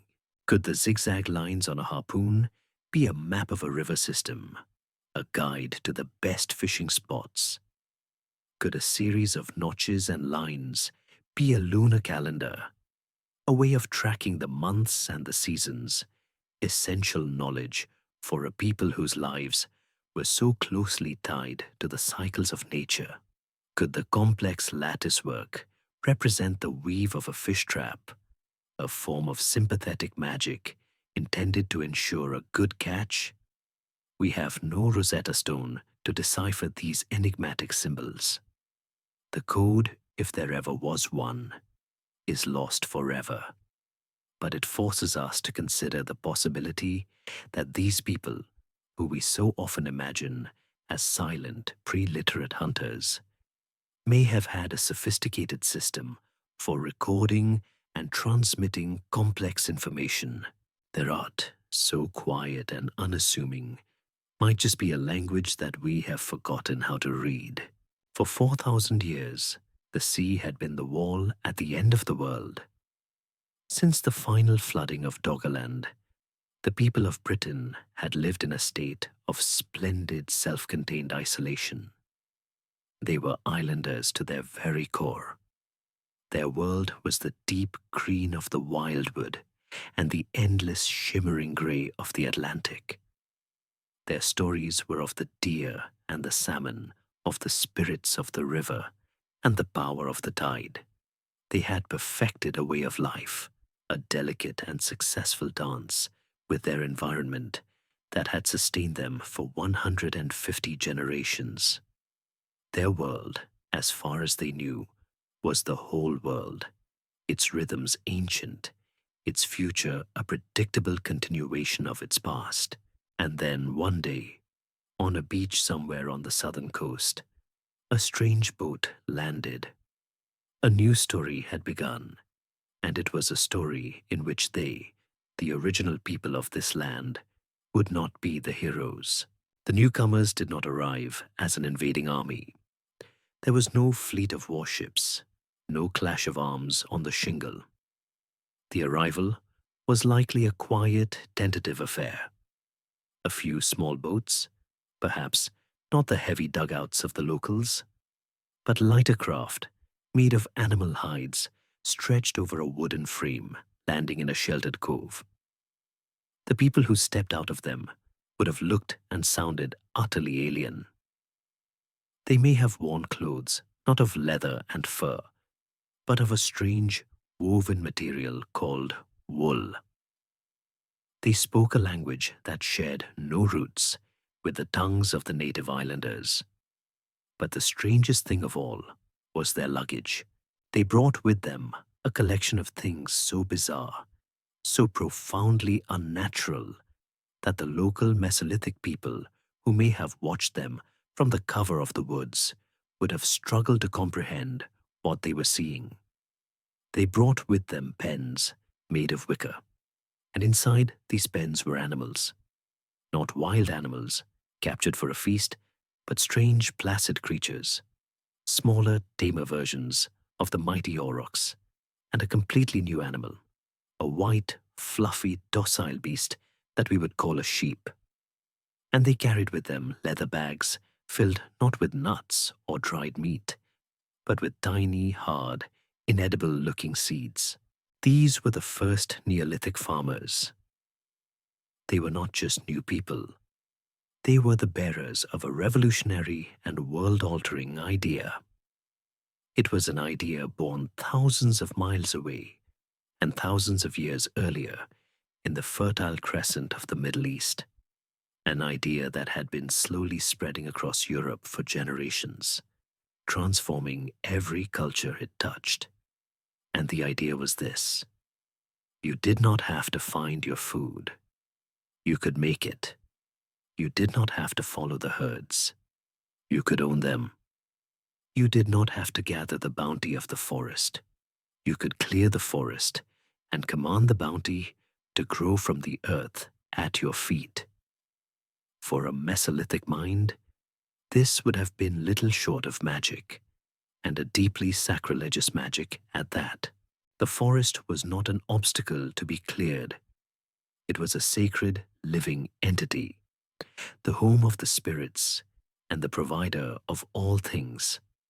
To cut it down and burn it, to scar the earth with a digging stick and plant foreign seeds in its wound, would have been an act of profound disrespect, an invitation for disaster. The farmers brought with them not just a new idea, but a whole new toolkit for its implementation. They carried polished stone axes made of hard volcanic rock, ground smooth and sharp, far more effective at felling trees than the flaked flint axes of the Mesolithic. And they brought pottery. For the first time, people could create containers that were both waterproof and fireproof. This simple, miraculous technology transformed cooking, allowing for the slow simmering of stews and gruels, and it revolutionized storage, protecting their precious grain from damp and pests. Their entire way of life was a stark contrast to the mobile, reactive world of the hunter-gatherer. Theirs was a life of planning, of labor, of patience, and of a relentless focus on the future. They were tied to their fields, their lives governed not by the immediate movements of the deer, but by the long, slow, anxious wait from sowing to harvest. This, then, is the great and tragic mystery of the end of the Mesolithic. What happened when these two worlds collided? When the forager, whose worldview was based on taking what the generous living world offered, met the farmer, whose worldview was based on taming and commanding a reluctant, inanimate earth. For a long time, the favored model was one of peaceful assimilation. In this gentle version of history, the local Mesolithic people saw the advantages of this new, reliable food source and gradually, happily, adopted the farming way of life, intermarrying with the newcomers and creating a new, blended culture. It's a comforting story.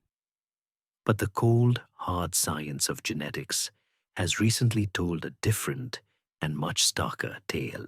Analysis of ancient DNA, comparing the skeletons of late Mesolithic hunter-gatherers like Cheddar Man with those of the first Neolithic farmers, has revealed a shocking discontinuity. The two groups did not mix. The farmers, who traced their ancestry back to Anatolia in modern-day Turkey, almost completely replaced the indigenous population.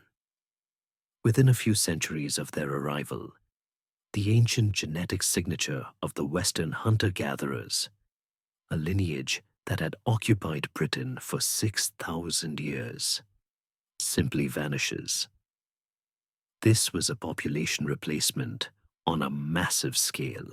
Does this mean it was a violent conquest, a prehistoric genocide, where the newcomers, with their larger numbers and different technologies, simply wiped out the locals?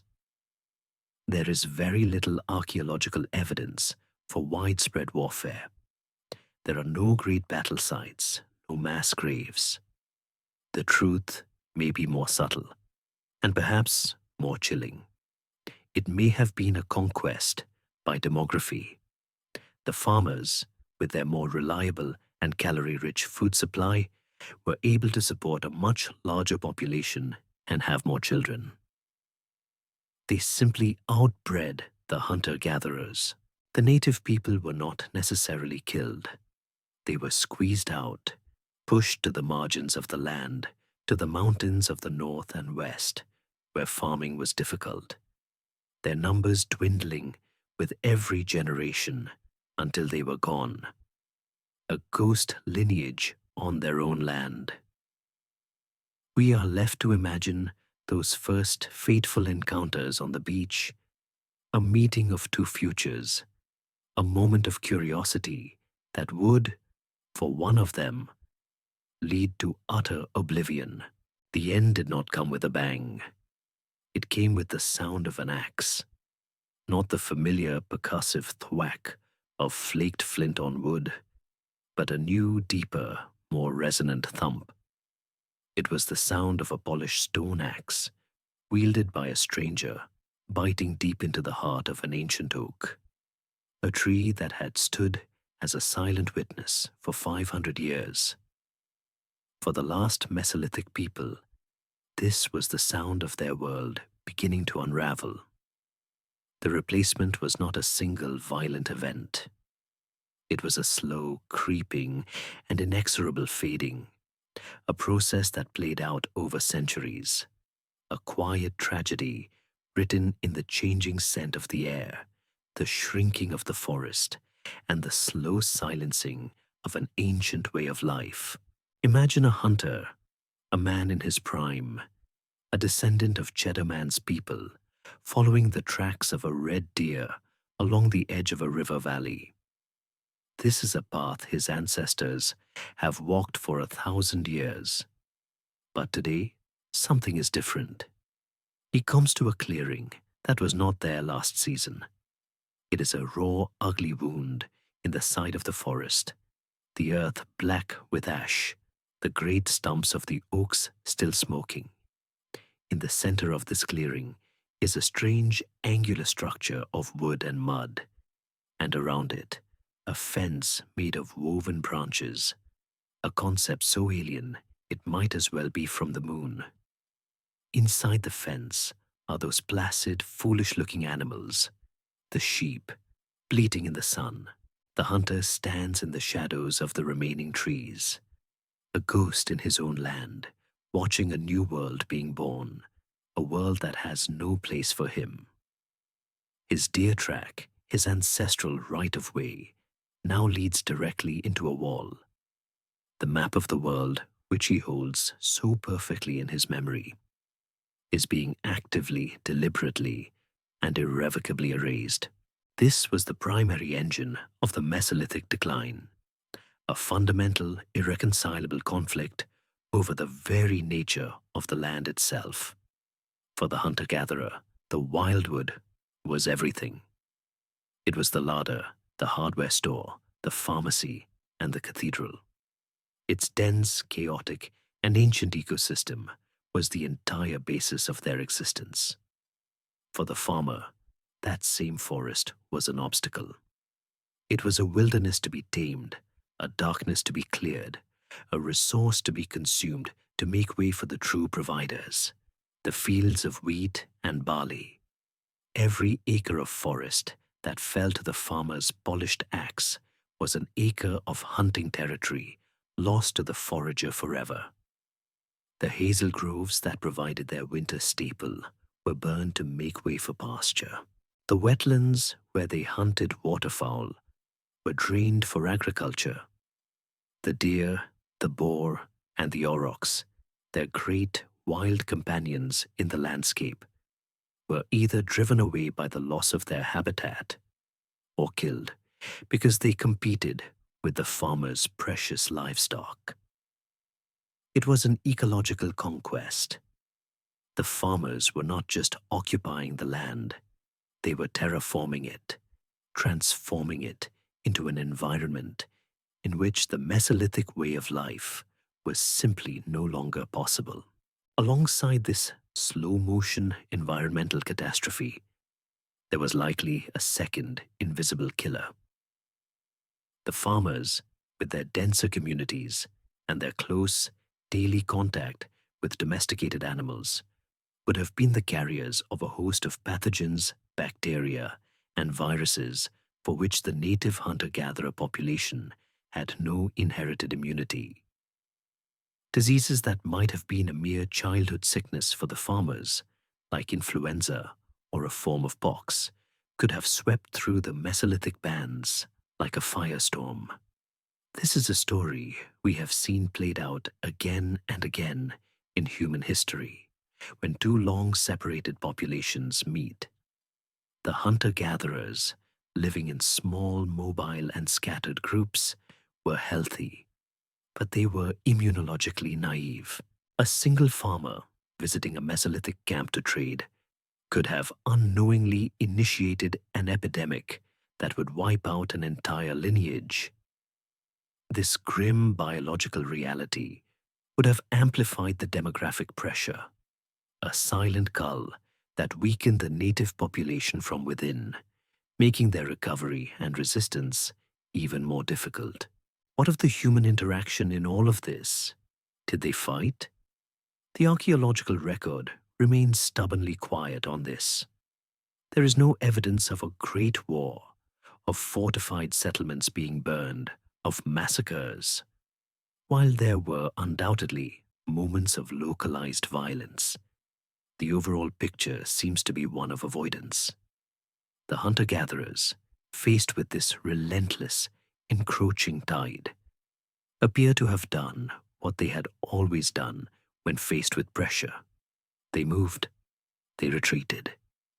They fell back to the places the farmers did not want, the lands that were too steep, too rocky, too wet, or too cold for their new agriculture.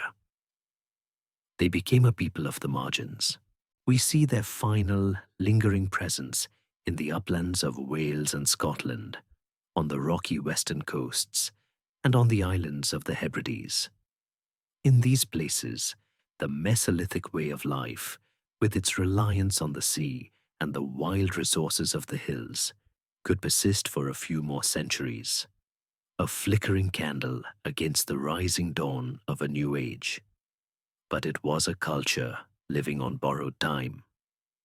Their world was shrinking, their connections to other groups were severed, and their ancient traditions were slowly losing their meaning in a world that had been fundamentally changed. It was a slow fading away, a long, quiet goodbye, whispered from the last wild corners of the island. The fire at the heart of the farmhouse grows bright. The polished axe is hung by the door. The sound of the forest, once a symphony of wildness, is now a deep and distant silence, punctuated only by the bleating of sheep. The long age of the hunter has passed into the keeping of the soil, its people and its practices absorbed by the earth, their genetic line all but extinguished. And so it would seem, our story ends. A 4,000-year epic of survival and ingenuity, of art and spirit, is erased in a few short centuries by a new idea and a new way of being. The first people of Britain, the true natives of this island, simply vanished, leaving behind only a litter of chipped flints and the bones of their last representatives, like Cheddar Man, to be discovered by a future they could never have imagined. And yet, is it ever that simple? Does a world truly vanish without a trace? Or does it leave echoes, whispers, ghosts in the machine of the land itself? The most obvious place to search for a legacy is in the blood, in the DNA that connects the present to the past.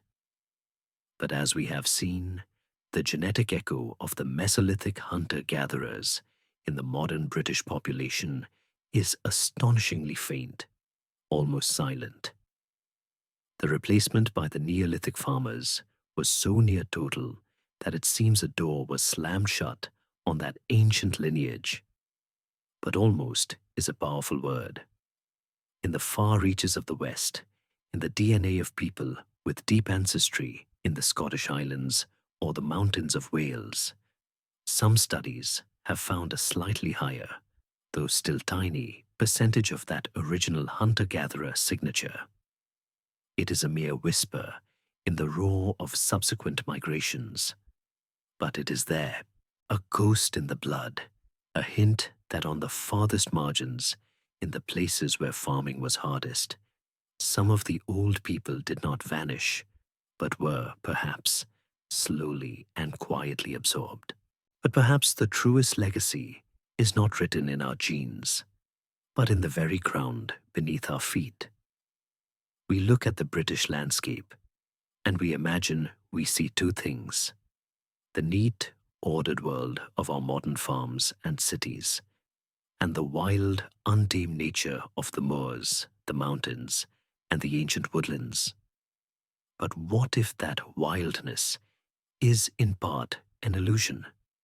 What if some of those landscapes we cherish for their natural beauty are in fact cultural artifacts, their shapes and ecologies a direct inheritance from our Mesolithic ancestors? Remember the theory of forest management, of using controlled fire to create clearings, to encourage the growth of hazel, and to attract game.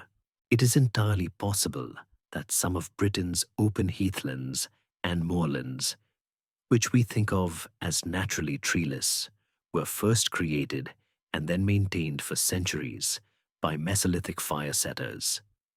The ancient gnarled oaks of a place like Sherwood Forest might owe their existence not to a lack of human interference, but to a very specific kind of interference, a woodland managed for hunting for so long that its very structure was changed. The echo here is not a sound, it is a silence.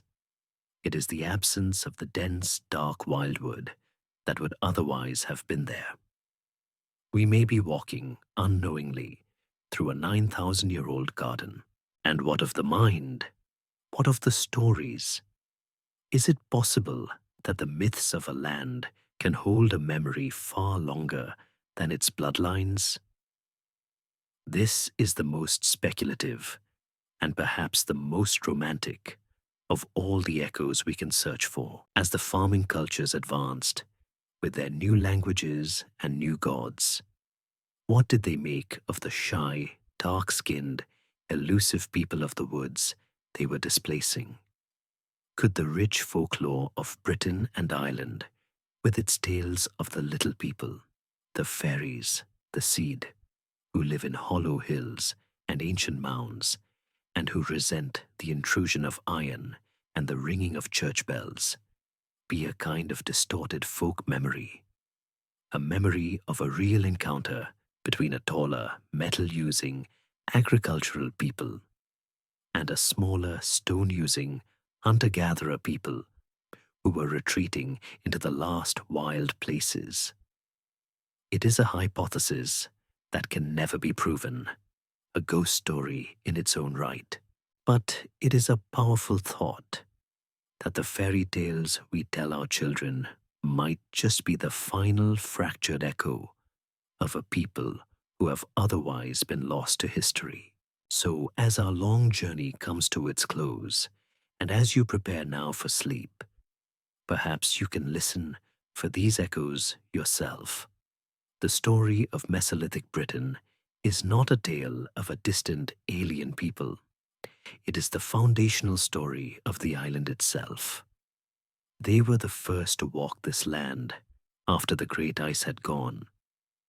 They gave the first human names to its rivers and its hills, names that are now lost forever, but whose cadence might just survive in the sounds of the places we know today.